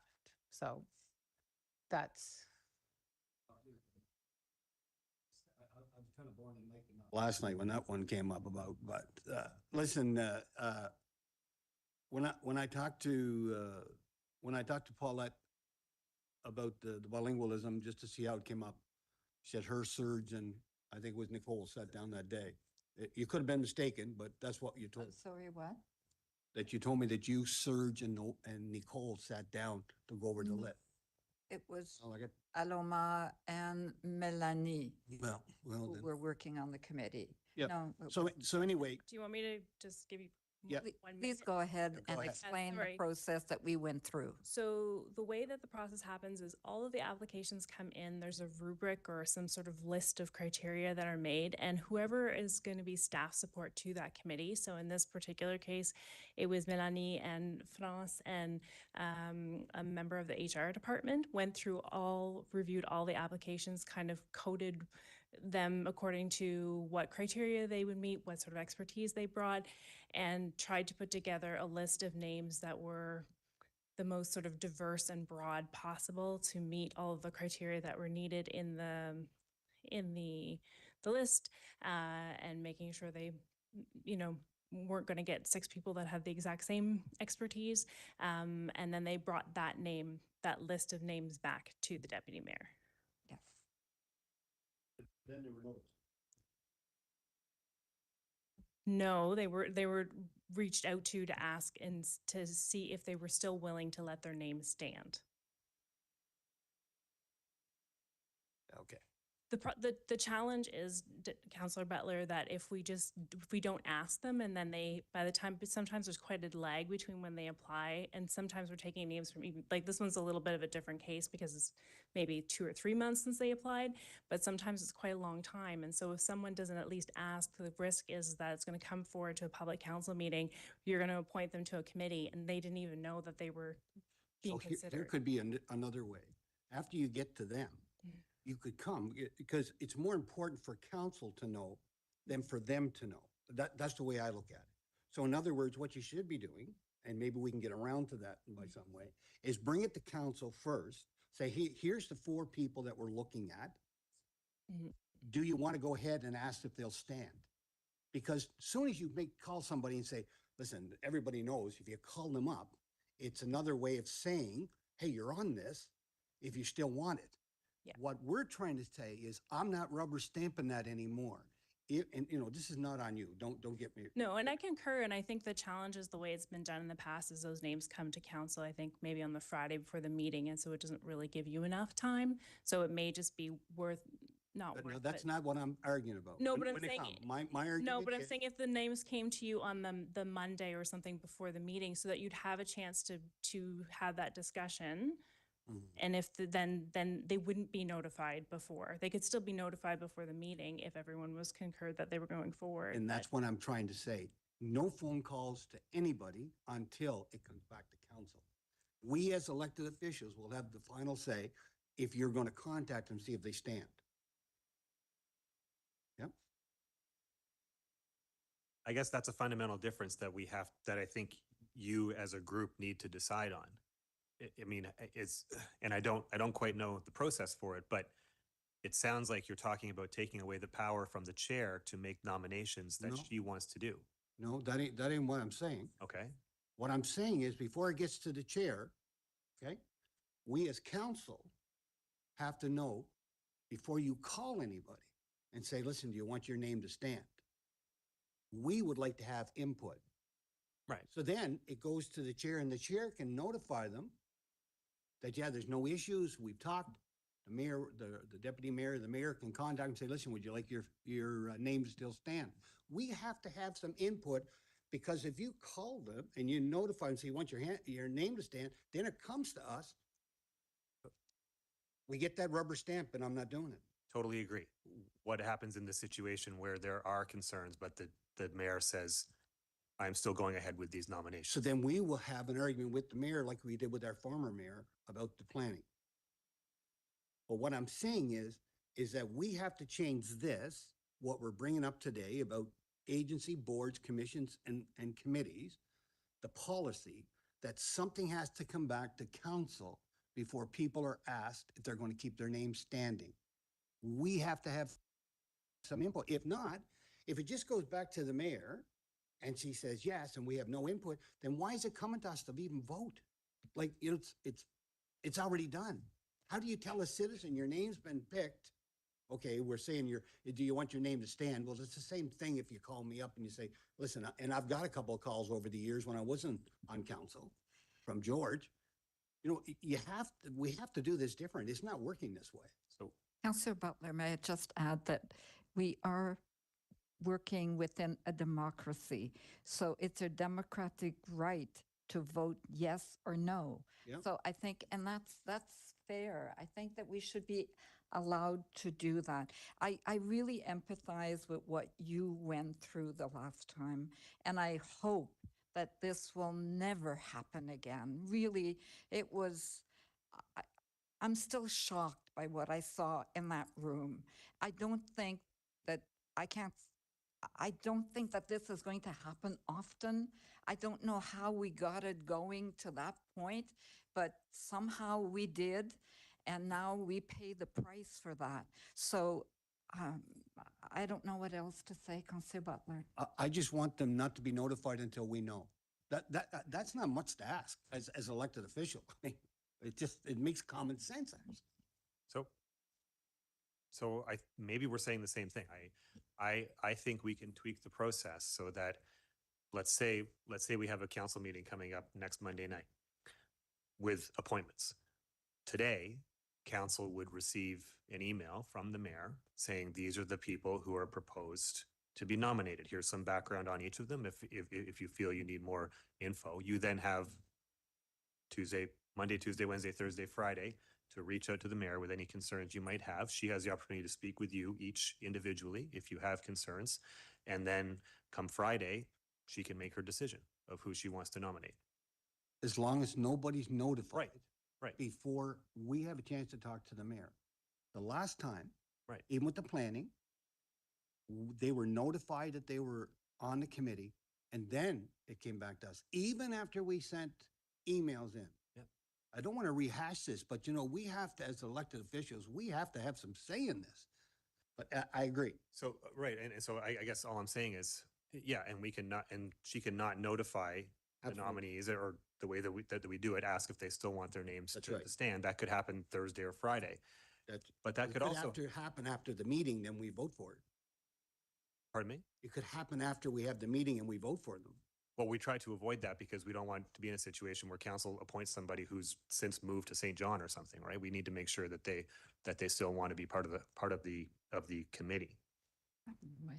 I guess I just want to make sure that everybody's comfortable with the mayor still having the authority to nominate who she wants to, even after hearing the concerns from council. We won't notify the nominees until after you've had a chance to express your concerns. But the mayor still has that right to put forward the nominees she wants to, after having heard council's concerns. I'll let the rest of council speak on this, Nick. Honestly, my biggest thing is that they don't get notified before we get a chance to look at it. And I think that's just fair to us as sitting councilors. Anyway, thank you. Merci, conseiller Butler. Conseiller Léger. Merci. So I'm just trying to, I guess, maybe better understand. If these are appointments by the mayor, they're not appointments by city council. Exactly. Currently, the process is there are nominations by the mayor. The appointments are made by city council. The vote is made by council. Council appoints people to committees. So if council appoints, they're council appointments. They're not mayor appointments. Right, they're the Well, mayor well, nominates. no, but in our agenda, they're always appointments. They're mayor's appointments. Am I wrong? Nominations? Aren't there nominations from the mayor? They're nominations from the mayor. They're nominations. from the mayor Nominations for- to committees is what the title is on the agenda. Nominations for committees or to committees. So could there not be a process where, well, first of all, we're obligating people to go on a website and put in their registration that they wish to be part of a committee. If I remember correctly, correct me if I'm wrong, but I thought there was also, we would ask 1, 2, or 3 different committees. I don't think you necessarily have to, but we ask that. Couldn't there be some system where every 3 months, people are just notified to say, do you still wish to, we just do it as a normal process to know that, do you still live in the city, whatever, so that we don't have to go through a process of saying, well, I get it, where you say, well, maybe they've moved. So if we can't do that, then what I would suggest is that perhaps, is there a time frame? Maybe the application is only good for 12 months. And at the end of the 12 months, you need to apply again. Or if that's not good enough, then maybe what we do is if we're going to discuss it, then I think we should have the opportunity to discuss it, make an appointment, and for whatever reason, the person either declines, that's their right, they can decline. I mean, thank you very much. I was interested, but unfortunately at this time, I can't let my name stand. Thank you for appointing me. Okay, we'll go back and we'll choose somebody else. I don't see those things in the same light so I think that would be the better way to do it. I think what we saw in terms of public embarrassment of ourselves and how all of that rolled out was very unfortunate. And again, I would also challenge us to be more diverse and more representative of the current population that we have in Moncton as well. Whether it's having francophone, having people of different cultures, all of those things. So, but I would agree that we need to have some ability again to be comfortable if we're going to appoint. Now, if that isn't the case, then we just need to be strong enough to say, if these are the names, then, I vote yes or no. And, but that I don't find is very helpful from trying to encourage people who will volunteer their time to be on a committee for something public to be, embarrassing. And I find that that's unfortunate, and that's not what we're about either. So leave it at that. But yes, somewhere along the line, we need a better system. Monsieur Maybe perhaps I can, merci, maybe I can, if you don't mind, maybe I'll maybe jump into comments made by Councillor Butler. And I think maybe what we could do is better define how we proceed between the nomination and appointment.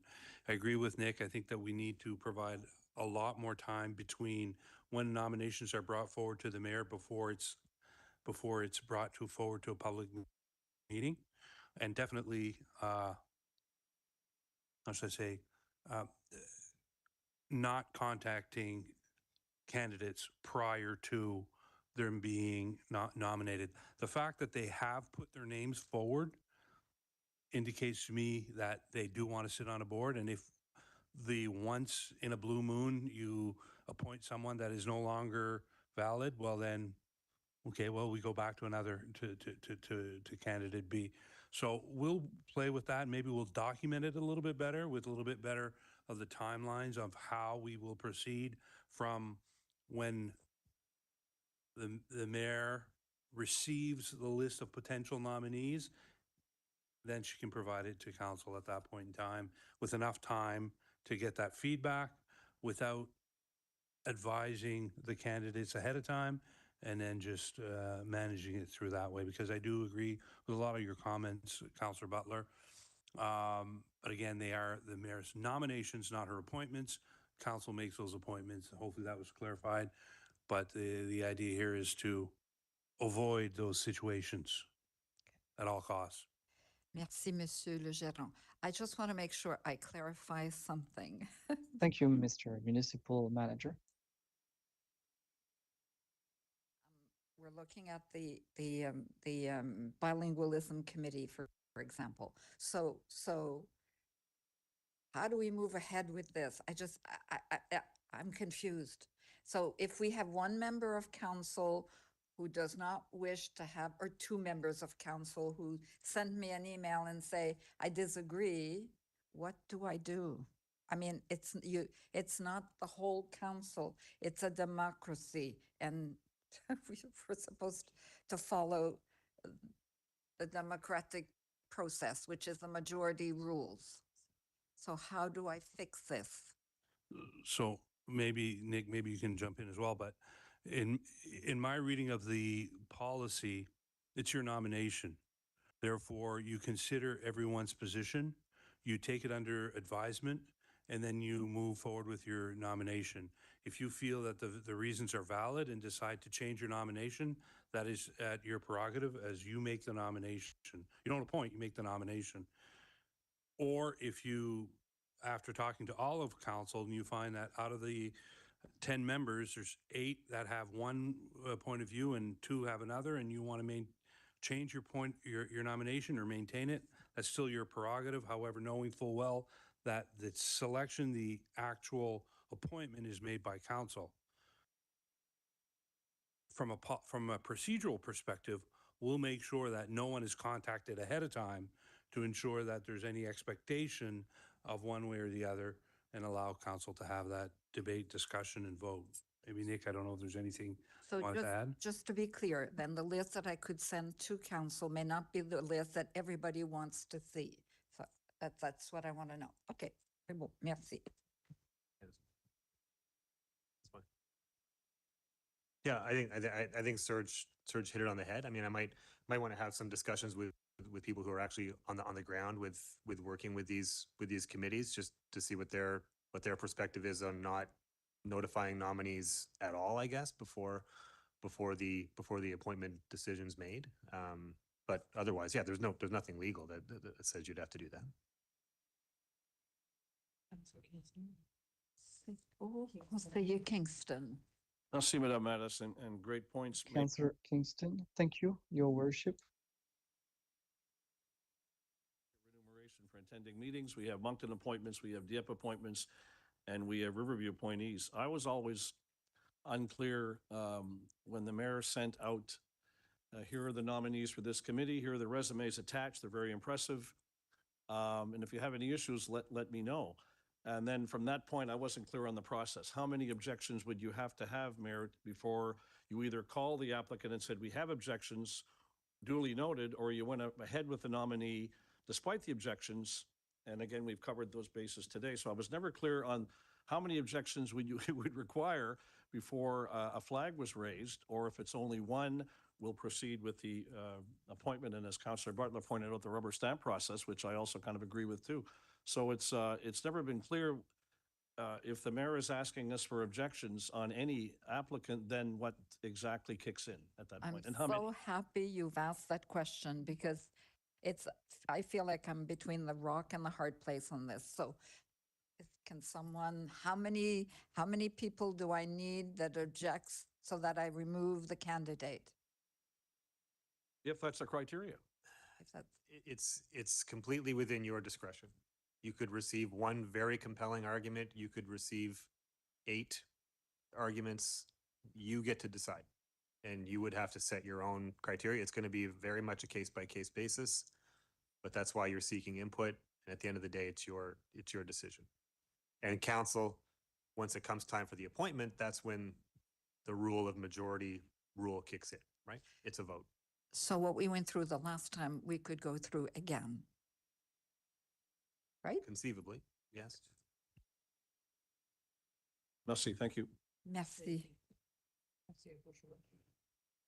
Conseiller Bourgeois. Merci, Madame la Maire. I'll react to. Thank you, Your Worship. To whoever else, and afterwards I'll come back to my reaction to the comments of staff to my initial questions. But a preliminary comment: we do not have to appoint committees. Period. We choose to appoint committees because we want, first of all, to enhance democracy, to have more people involved in decision making, to give us a different perspective than the 11 people or 10 people around this table, in addition to staff's perspective. So that's the purpose. If we don't think that we need a committee and we want to do it at a committee of the whole, we could do that as well. We've got options, but we need a procedure that if and when we do need committees, especially council committees, these are council committees, not staff committees. CAO, you organize your own internal committees as you see fit. That's none of our business.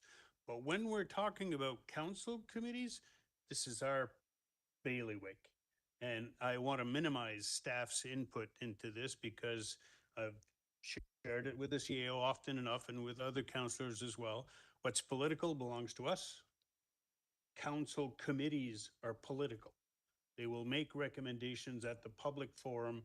So staff's roles, I want to protect staff. This is only their contribution whenever we absolutely need it. That's my first point. The root problem of the nomination to the Planning Commission, I'm not pointing at you, but the root problem was that there was a member of the public who was passionate about planning matter and applied. And after a controversial decision was made, that person who went against the majority of council, and that's okay, that's democracy, was suggested by staff. And it was so apparent that that person was supporting staff's position that that's why they proposed her nomination. So it came to council. The mayor took staff's advice. Maybe the mayor was in favor of that person because the mayor was against the majority of council. So there was a political dynamic involved there, but the majority, it was obvious from the consultations that that person would not be supported. And yet the mayor insisted and that person was voted down. It became a mess. A second nomination, the mayor insisted. So, but that's the procedure and I don't have a better solution. But you can't expect necessarily the mayor not to be biased.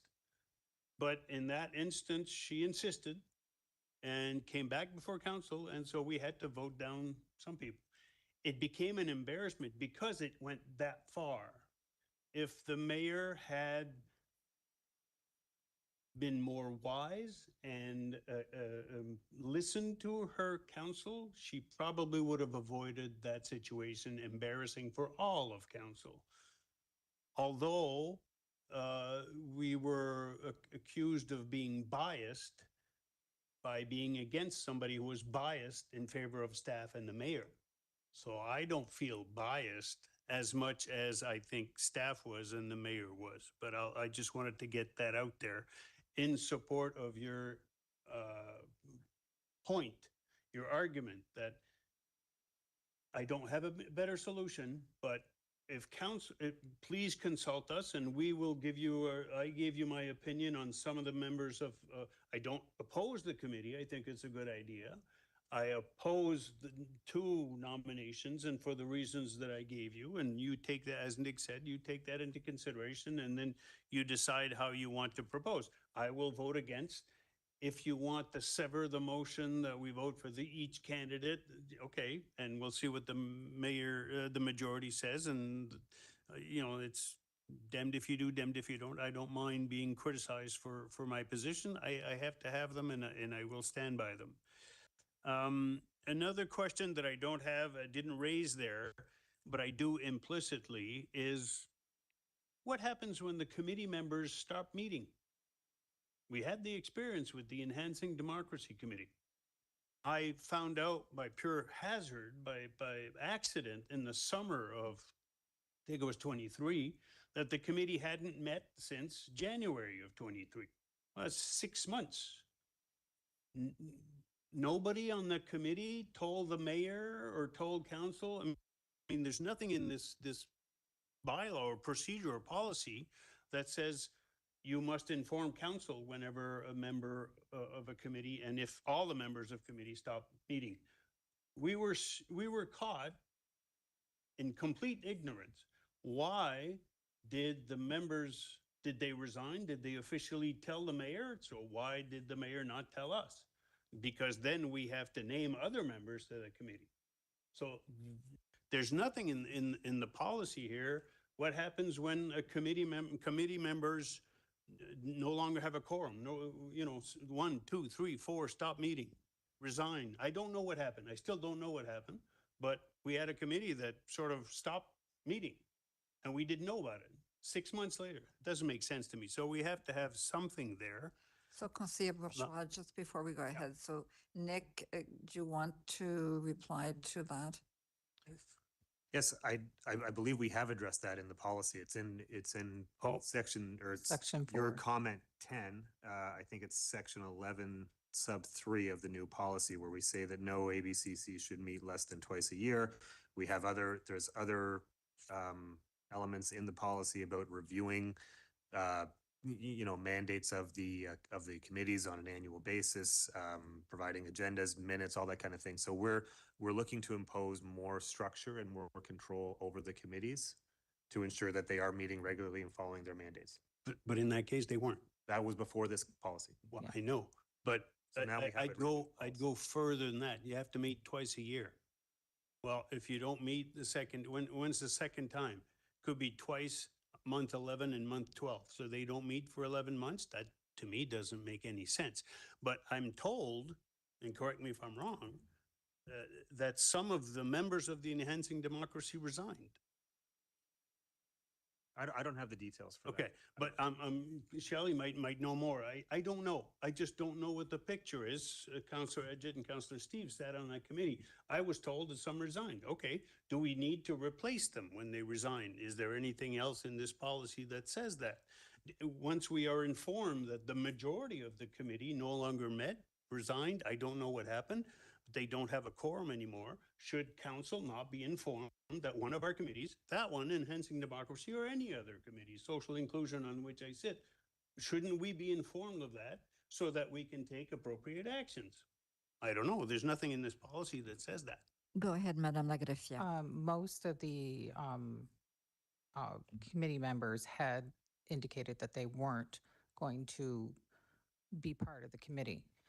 However, they had completed council's questions that you had submitted, and that committee was there just they were waiting for for council direction once again, hence the reason why they hadn't met. If council would have come back, once this policy was in place, we would have requested more appointments to that committee and council members as well. And you don't think at any point council should have been made aware of that?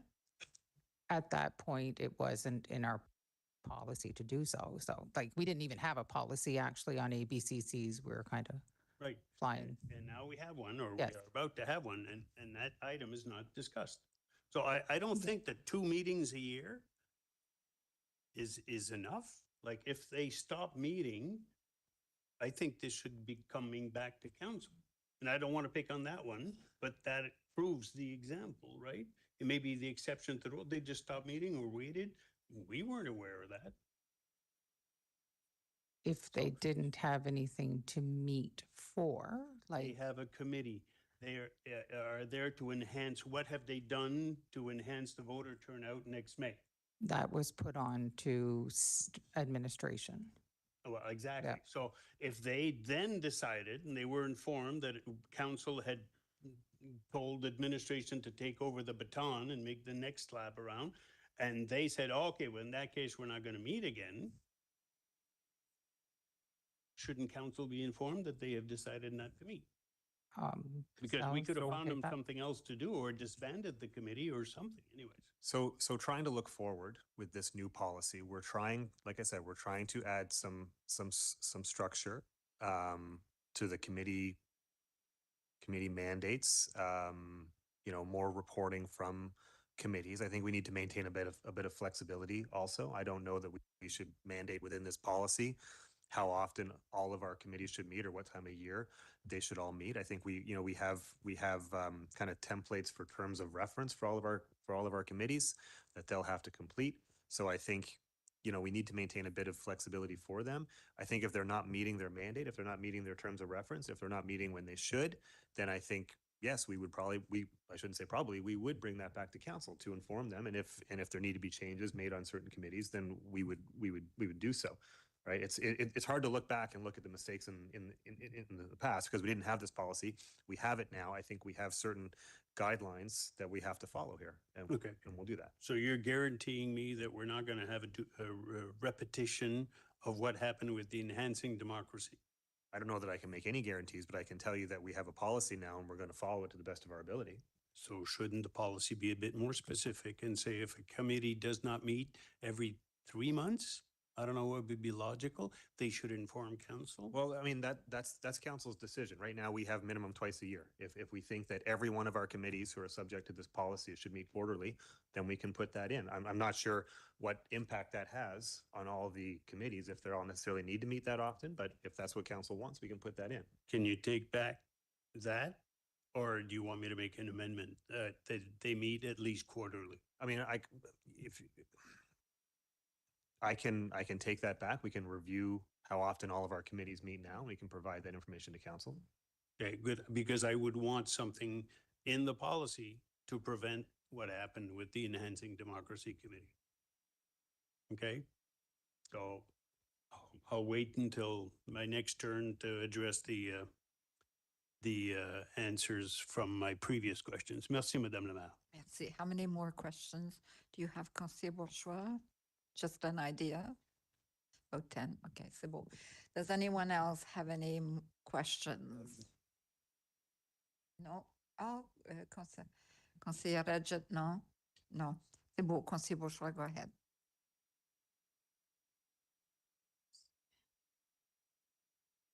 Merci, Madame la Maire. I'll react. I think most of them excellent. Thank you very much. Agree with them. I'll go with the ones that I don't agree with. The first one is that we should have regular citizens or people who are not. I'm looking at when considering the appointments of residents and individuals, it is crucial to, and the only one that opens the door that you said the policy is flexible enough is the first one, reflect the diversity of the community. Because every single one after that is basically representing interested and affected parties and I have no problem with that. Bringing specific skills and expertise, and that's, I agree with that as well. Represent specific groups of service users, above the same thing, people with vested interests. What I want are people who don't have vested interests. And all you have to cover that, where you say the policy is flexible, is A, quote, reflect the diversity of the community. My interpretation of diversity of the community is to have, 50% women, a third francophones, 10% visible minorities, whatever that case may be. But diversity does not refer to average people. And I'll give an example. On the Social Inclusion Committee, there's a guy named Yves Béliveau. He does not have any specific vested interests on social inclusion issues, but he brings to the table a different perspective. Why do we do it this way? Why don't we, do this? And some of his ideas I agree with, some of them I don't, but at least he brings to the table something different. That's what I want us to include. Nobody that has vested interests or everything else. I don't agree that policy is flexible enough. I just don't. I think we need to have something that says, I don't know how you call it, people without vested interests.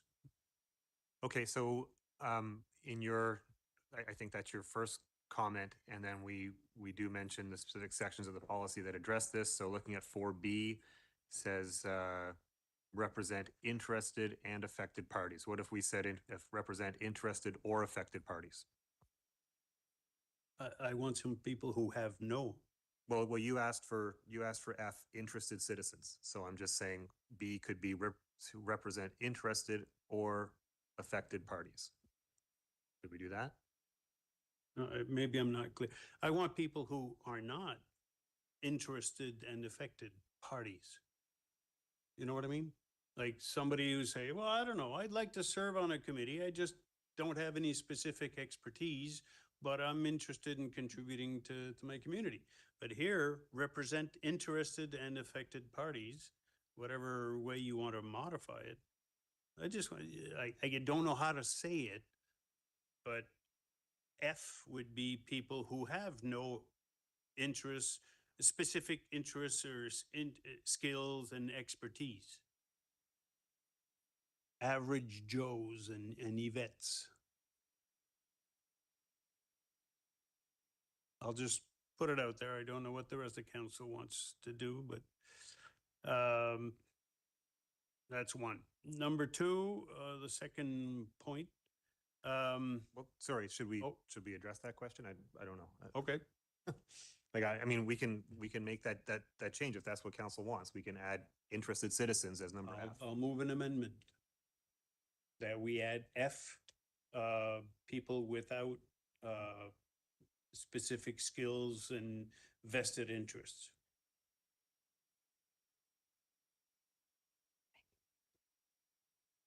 And if nobody seconds it, it falls. I have no problem with that. But I think if we want the best advice possible from our committees, we do have that expertise. I agree with A, B, C, D, E, but I would add a F, that we also appoint a person without vested interests and specific skills. So are you making a motion on that? I'm making, if nobody seconds it, I move on to the next one. Is there a seconder for the motion? There are no seconders, so we'll move to the next point. Any other interested citizen? Yeah. Sure. Yeah. Any other interested citizen? Just people who wish to contribute to. Okay, so expertise in the field, and we'll run this by council again.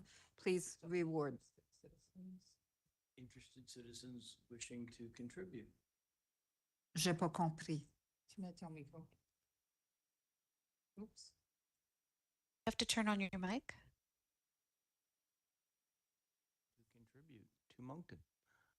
And so that it could be anyone, regardless of their expertise and what they bring. They're engaged. They wish to contribute. So you're seconding that? Some wording like that. I'll Yeah, second the that would be amendment. good. Okay, Yeah. c'est beau. So we do have a motion. So can we go to a vote? on this motion? It's a show of hand? Yeah, it'll have to be. Nick, can we go to a vote for this or should we wait until? Why don't we vote on it? Okay. So Okay, what is the wish of council? Do you wish to support that motion? Yeah. Yeah. Okay, so does everybody know what the change is? No, okay. We're adding F and it would state people without specific without specific interest or no. Interested citizens who wish to contribute to Moncton.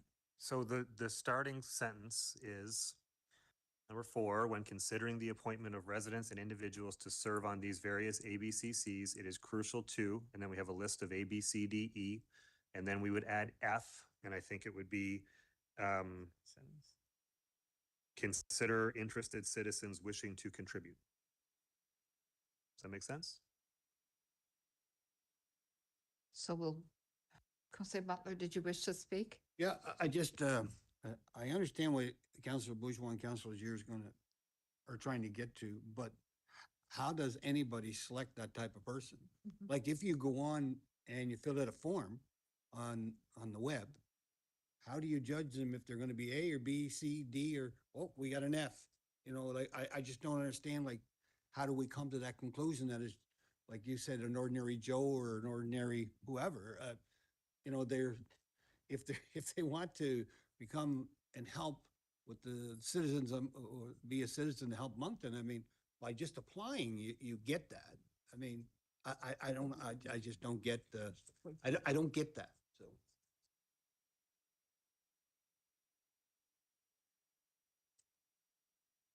Councillor Bourgeois, If go I ahead. may, I gave the example of the Social Inclusion Committee. Maybe you weren't here. There's a guy called Yves Béliveau. And he approached me after the election. I think he ran at large, and he said, I'd like to contribute. But I don't have any specific expertise. I think he's in management or something, but he doesn't have any expertise that matches the committees. And I said, just, you know, go out, fill out the form and whatever. I think he might have jotted, you know, a few committees, but one of them was the Social Inclusion Committee.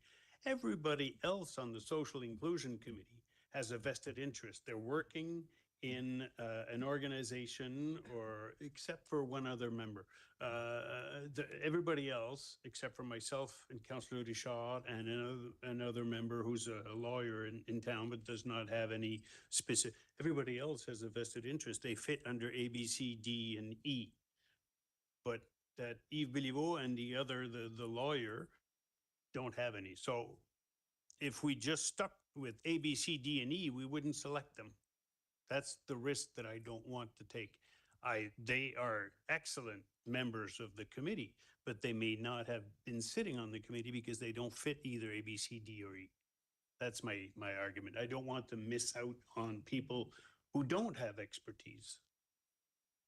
Don't know if that answers. Yeah, it does, but I don't know what we're voting on fixes that. We're adding an F that sort of says, and any other person interested that don't meet A, B, C, D, and E. Okay, thanks. I don't want to prolong this debate, but I think that the list that we have there pretty well covers everything. Bring volunteers or profile, anyway. Donc, je sais pas, Daniel, je suis pas certaine qu'on va accomplir plus en ajoutant. I don't know, Danielle. I don't think that we'll accomplish anything by adding this point.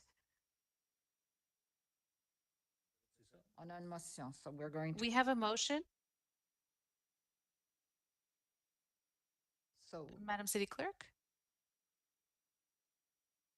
Of the amendment? of the amendment.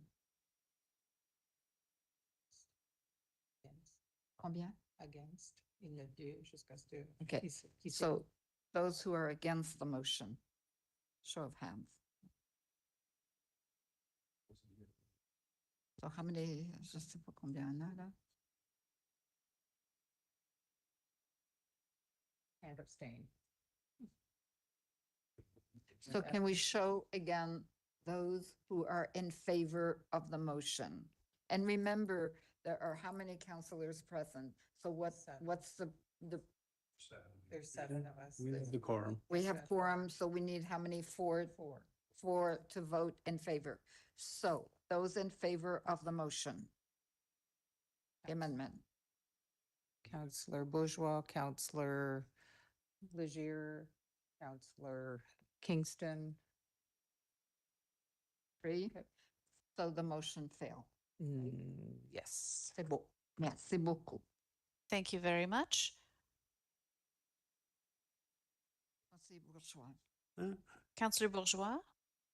Thank you, Your Worship. Out. The second one I don't agree with is that, diversity includes language. We are an officially bilingual community. We either put up or shut up. It's not the same as multiculturalism or other representation. I would have no problem as to us seeking 50% women. I think it's all already done, but if not, I would have no problem. And, 40% of the members be francophones. So I don't agree that language is considered when appointing individuals in the same way that a policy would force us to have 50% women, 40% francophones. So I'm going to make an amendment. I'm proposing an amendment that we, in order to reflect not the diversity, but the official bilingual status of the city, that at least 33% of the members of the committee are francophones. Do I have a seconder for that? Conseiller Léger. So do we proceed with the votes? Nick? I just wanted to clarify, when we talk about, when we talk about diversity in the policy, I think the language that we use is that we strive to meet the 50-30 DEI guidelines. So would it be acceptable to use the same language to say that we'll strive to meet a 33% representation of francophones on the committee? As a francophone, and it's nothing personal, I take offense to being called part of the diversity. We are an officially bilingual community, French and English. That is different. And I don't want to say superior, but we are legally obligated to provide bilingual services, but we have a bylaw or a policy that we adopted in 2002, well before my time, that we are an officially bilingual city. That, aside from the diversity, is different. So I think we need to refer to it as something different.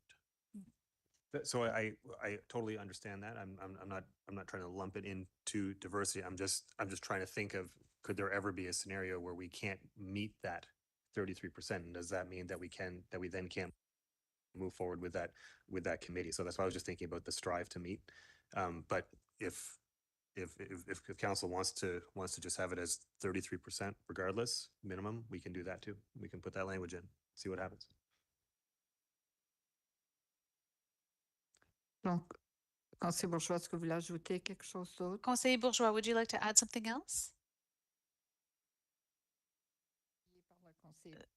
So it's seconded by Councillor Léger. Est-ce que vous pouvez me la traduire en anglais? Can you translate it into English, please?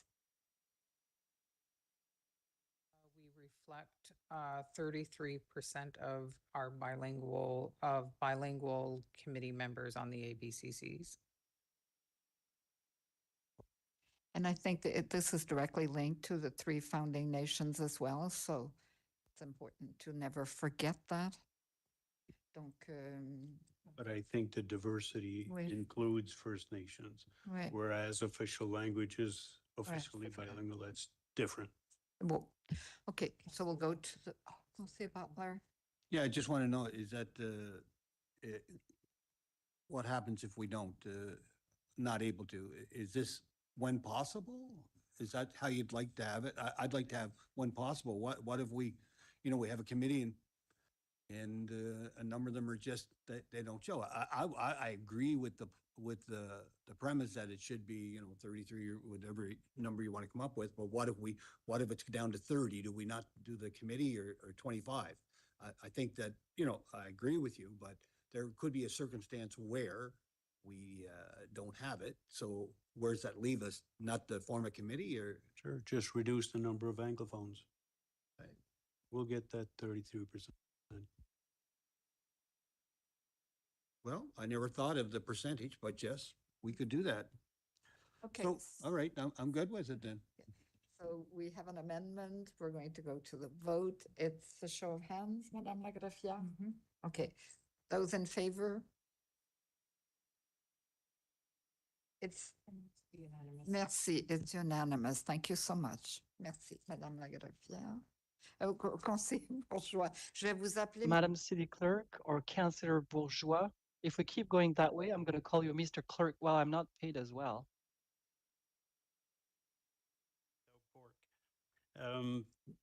My next one is about staff. Maybe it's the way that it's done now, but it's not necessarily the way that it should be done. If these are, and I'm not about all of the ABCCs, staff's role in especially the external ABCCs, I would have no problem with it. But the preliminary step of vetting applications for qualified nominees is an operational responsibility. I disagree. If council does establish committees of council, as I said from the get-go, these are our committees. I don't mind staff collecting the applications and then printing them out or whatever, sending them, but it should not be vetted as happened with the planning committee a couple of years ago, where staff decided to nominate this particular person, which caused all of this controversy because that person had obviously supported staff's recommendation. So I want to minimize so I'm not sure how vetting is defined, what specific steps involved in vetting, collecting the information, and then giving it to the mayor or committee that the mayor would like to appoint.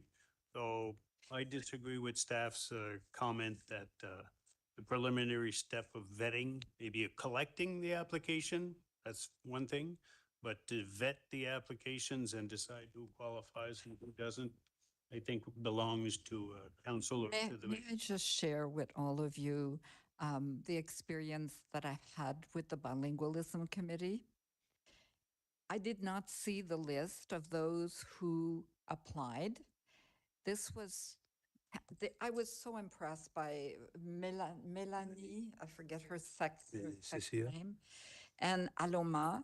They did all of the work, and thank God they did, because half of the people on the that applied, I had no idea who they were really, and they also had a system, the pointage, which helped me. So, I thought it was I really, really appreciated the work that they did. That's me on this committee. So I don't know how it was done in the past. So why was staff determining the points? Come on. Why was it up to staff to determine what points to give to this, to that? That should have been your job to say, these are the kind, or council's job, as to what kind of committee members we want, what the points are. And then maybe staff can vet and say, all right, I really did not have anything to do with the point That's my system. point. So It shouldn't be up to staff, but if the council are okay with staff vetting. Monsieur le Gérant. So I guess I wanted to address this because, I mean, at the end of the day, the policy determines, the policy provides direction on process. When a committee is established by council, is given a mandate and an overall goal and objective and so on. The role of staff in vetting is really about collecting the information, reviewing the applications based on the policy to ensure that the individuals meet the criteria of the policy. i.e. ensuring the DEI, diversity, equity, inclusion, the language criteria, all those elements that bring forward those candidates, then makes recommendations to the mayor to create her list of nominees. Those are based on those criteria and those criteria alone. It's not meant to review politically one way or the other why this individual, that person's position on another file or whatnot. It's really about applying the policy to the individuals that have all voluntarily put their names forward to sit on these committees. So I think that there might be there is a lot of work that is done in reviewing 20, 30, 40 applications, resumes, and requirements or reasoning why they want to sit on a board or on a committee. Therefore, the role, how I see it and how it's written, our role is to go through those to provide then the mayor's office, whose role is to develop the list of nominees and to share it with council for consideration. I don't,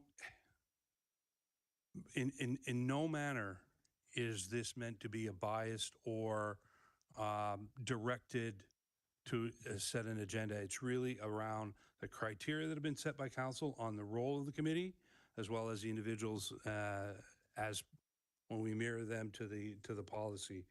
So that's why it's identified as an operational piece, as administration does on many other files about providing advice to council. So as a compromise, would it be okay if the mayor determined the point system for the criteria? Absolutely.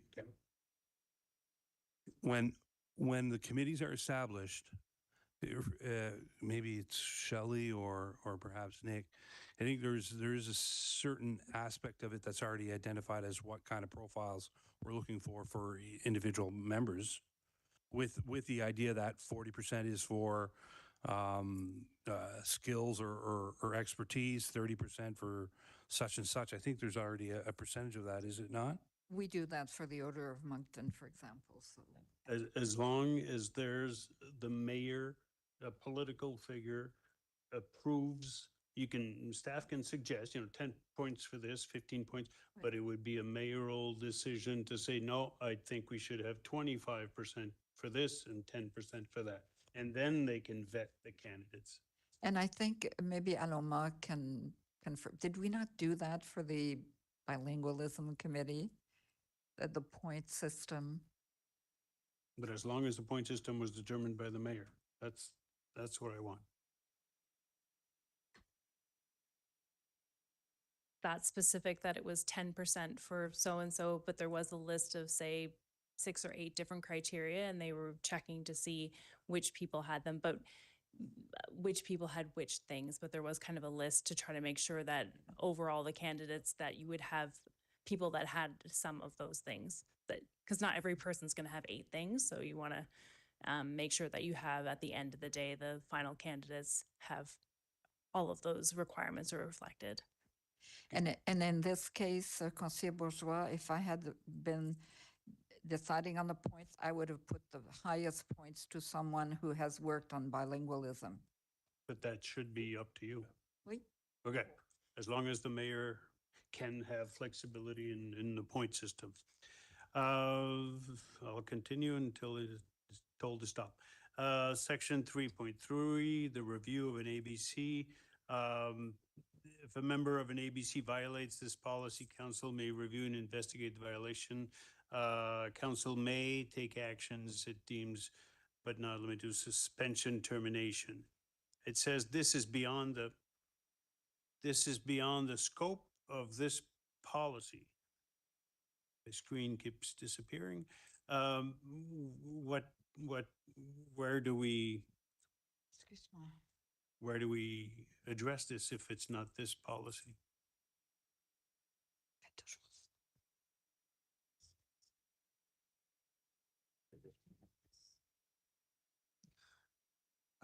So, sorry, I'm just trying to follow your the question here. So I think page 2. Yeah, I know, page I three. have it, Oh, I'm just kind of reading it. So council is given the authority to investigate a violation to this policy. Should not council also be given the authority to investigate a violation of other or all city policies? So I'm trying to determine the context of your question here. I see you have an example.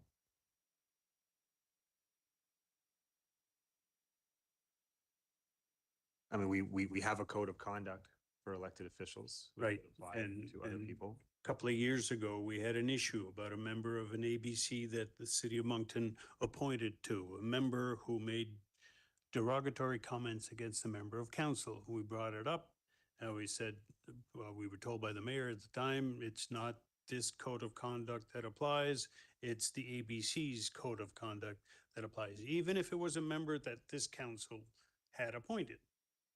We were told we can't remove, so with this policy, we I would think that be was a able very to- specific situation. True. And it's, I think it was beyond what we could deal with here. Why Other- not? This is a person that council approved nomination by the mayor to that body.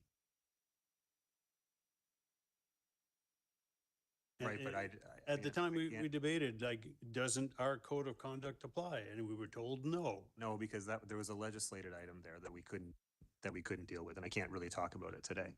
My recollections, if Okay. it's the one that I'm thinking of, So hypothetically, discuss it. if in the future with this policy, somebody we appoint to an ABCC out there, or even our own committees, that would make a derogatory comment that would be an infraction of our code of conduct, we could terminate that person's appointment. Unless there's a legislated reason why we can't. Okay. Perfect. Will that be in the policy? That we can't terminate if it's a legislative, but if it's not legislative, we can, or is that clear enough? Subject to because the policy says, subject to the governing documents and practices regulating Okay, each external agency. perfect. I think we have, You say that there's a review, this would be under item 5. A review of all ABCCs is to be completed at the end of each council mandate. So this was not done in 2021, was it? we didn't have this policy in 2021. Right, but there was nothing else? There was no? No. Okay, all right. So from now on, it's not just, because all newbies come in, they don't know any better that, so as long as there's a review moving forward, good. Too bad it wasn't done in 2021. Dissolving an ABCC, the review of ABCCs is done at the end of each council mandate. Reviewed by whom? Is it council? It seems to be driven by administration. So the new council that comes in next June, amongst their first meetings or so, is basically saying, here are the ABCs to which we are sort of forced to appoint somebody, but how do you want to create, how many committees do you want? Do you want committee of the whole? They'll have that discussion then? And here are the committees that existed under the previous mandate. Do you want to carry them forward? Is that how it works? Or is it basically staff that review this during the in-between time and then make a recommendation to council? Sorry, my eScribe just crashed. I'm just trying to get the document back up. Shelley, did you have any information about that while I'm finding it? Dissolving an ABCC, or who's going to review it? According to the policy at the moment, it is, this exercise should be led by the lead administrator or as designated by the city's chief administrative officer. So we can change the wording to council, however, which council?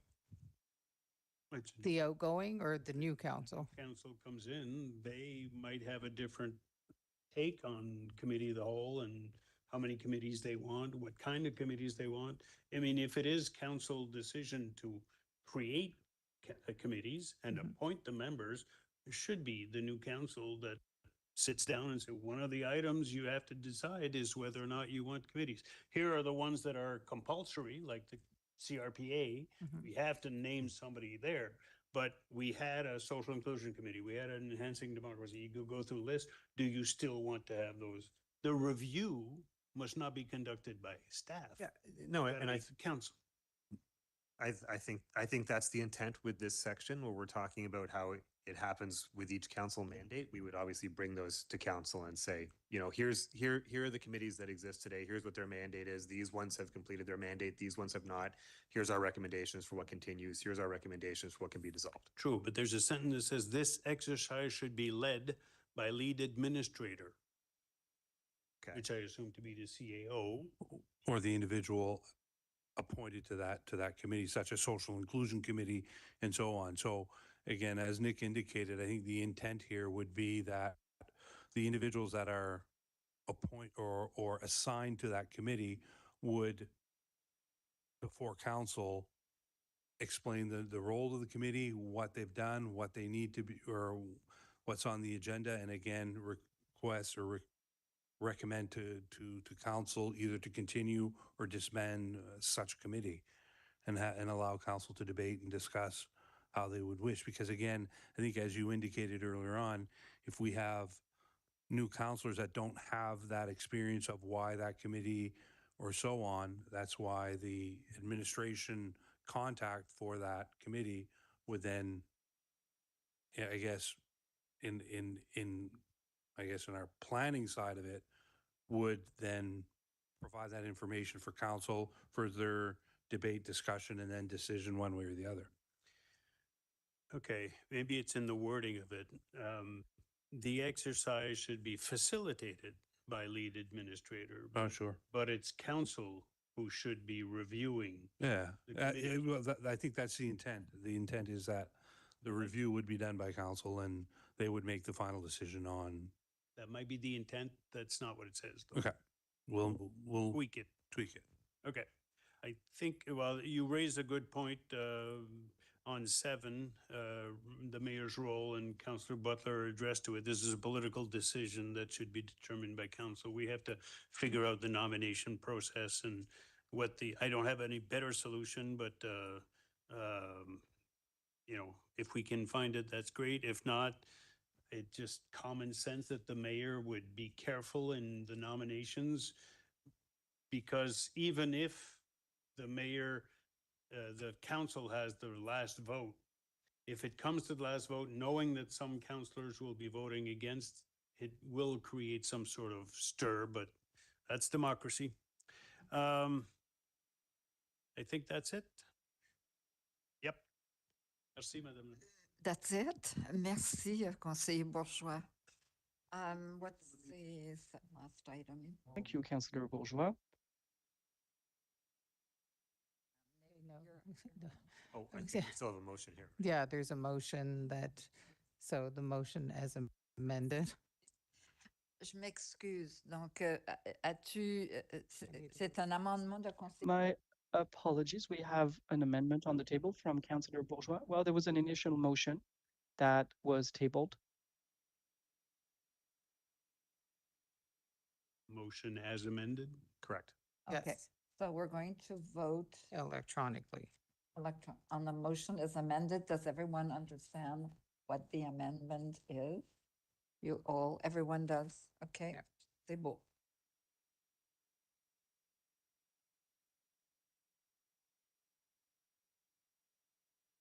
Just gonna check and see.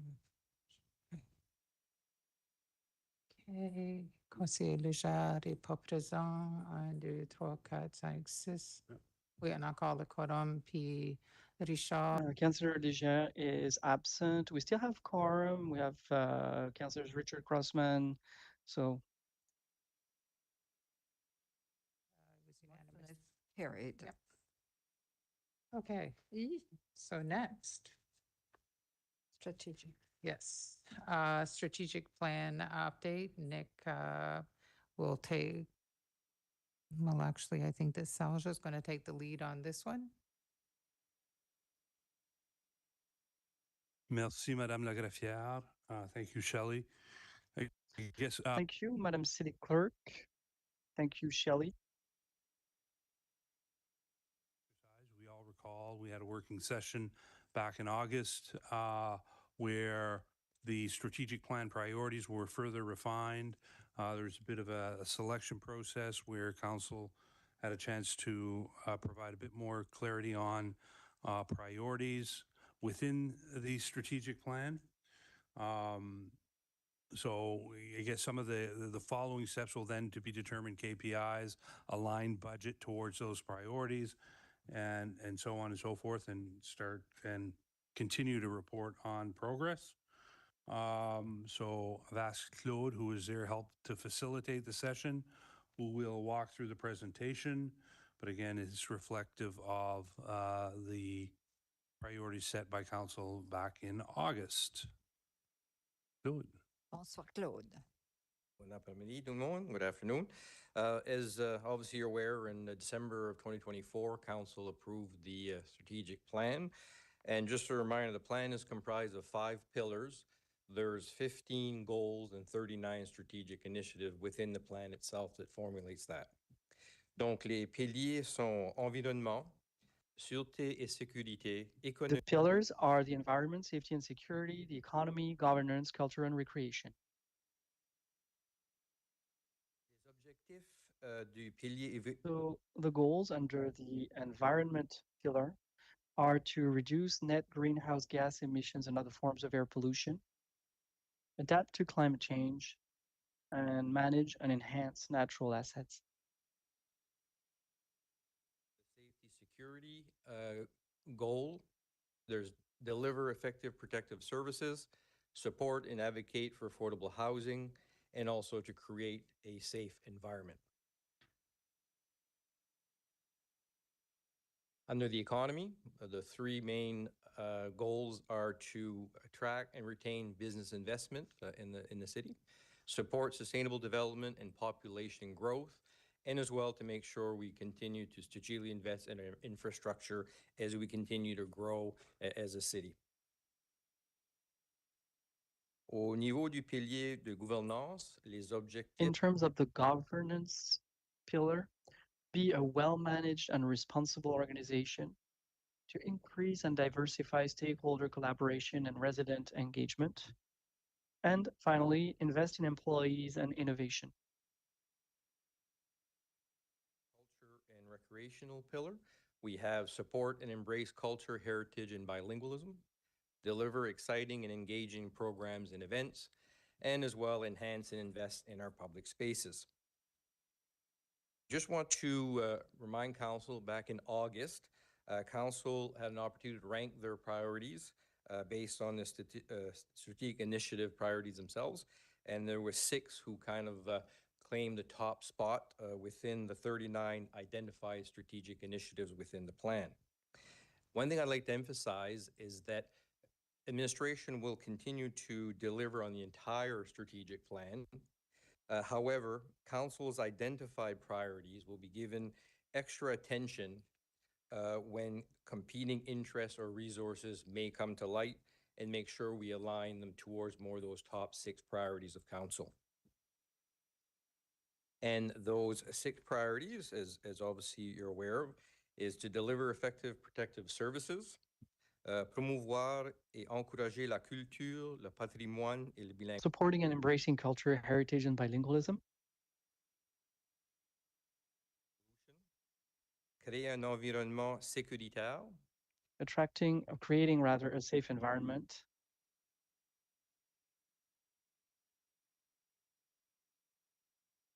So now for the next steps, it's going to be to align the strategic plan and Council's priorities with the budget process. Also to bring forward to Council the strategic plan outcomes, key performance indicators and target. So Council have kind of set the tone of what they'd like to see to be done. Administration will come forward to how we're going to be doing those things, how we're going to measure that to make sure we're moving those items forward that Council have determined to be a priority, along with all the others within the strategic plan itself.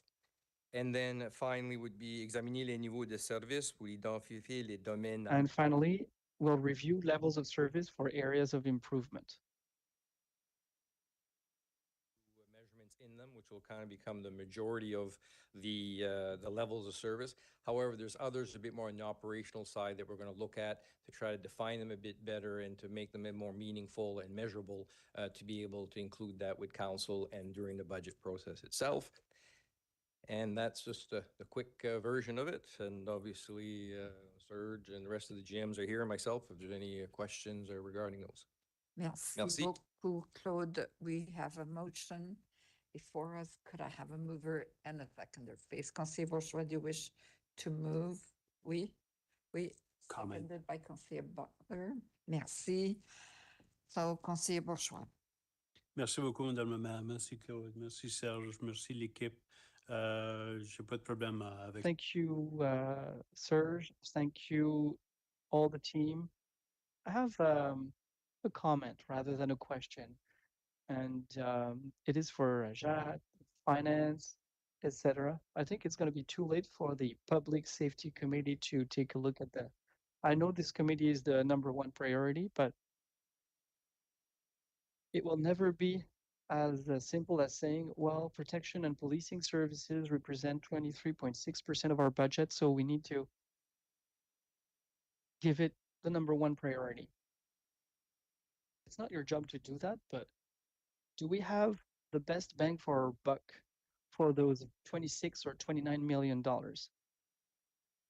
I don't know how you're going to manage to square that circle. I think you'll do your best, but here's my question. So the CRP is going to have to ask a certain number of police officers, the RCMP as well.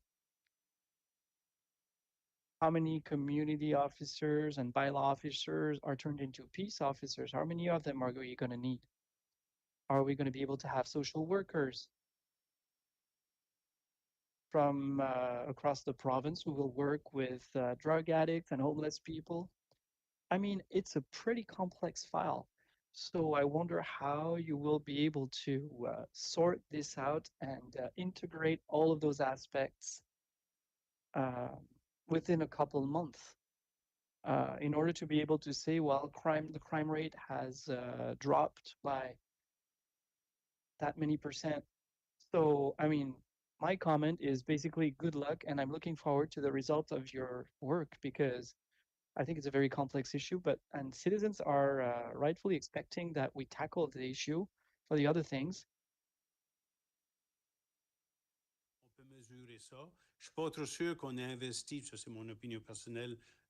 I'm not so sure that we've invested the right amount of money. Maybe yes, and maybe it's the best impact we can have. We need to be able to measure the reduction in GHG emissions in relation to the monies invested, attracting and maintaining business, delivering effective protective services. Defund the police. Some people are in favor of defunding the police. Some other people are in favor of hiring more police officers. So we need to follow the advice of people who are supposedly experts, and they ask us for a certain number of police officers. So anyways, good luck, but do not be surprised if we have a pretty active debate on this issue. Thank you very much, Councillor Bourgeois. Mr. City Manager, well, thank you, Councillor Bourgeois, because I think the next step is the most important. To be able to provide the results that our citizens are expecting from the City of Moncton. So I know that there's been a lot of work done so far.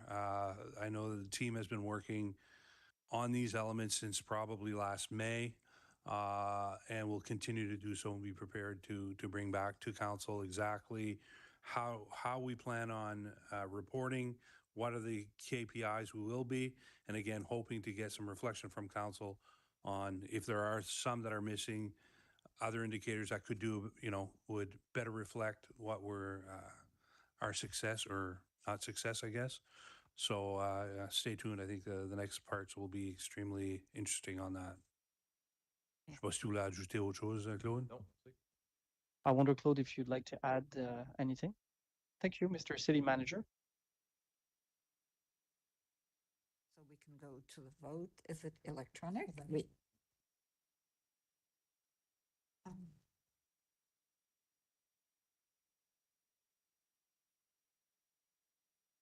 You can close the vote.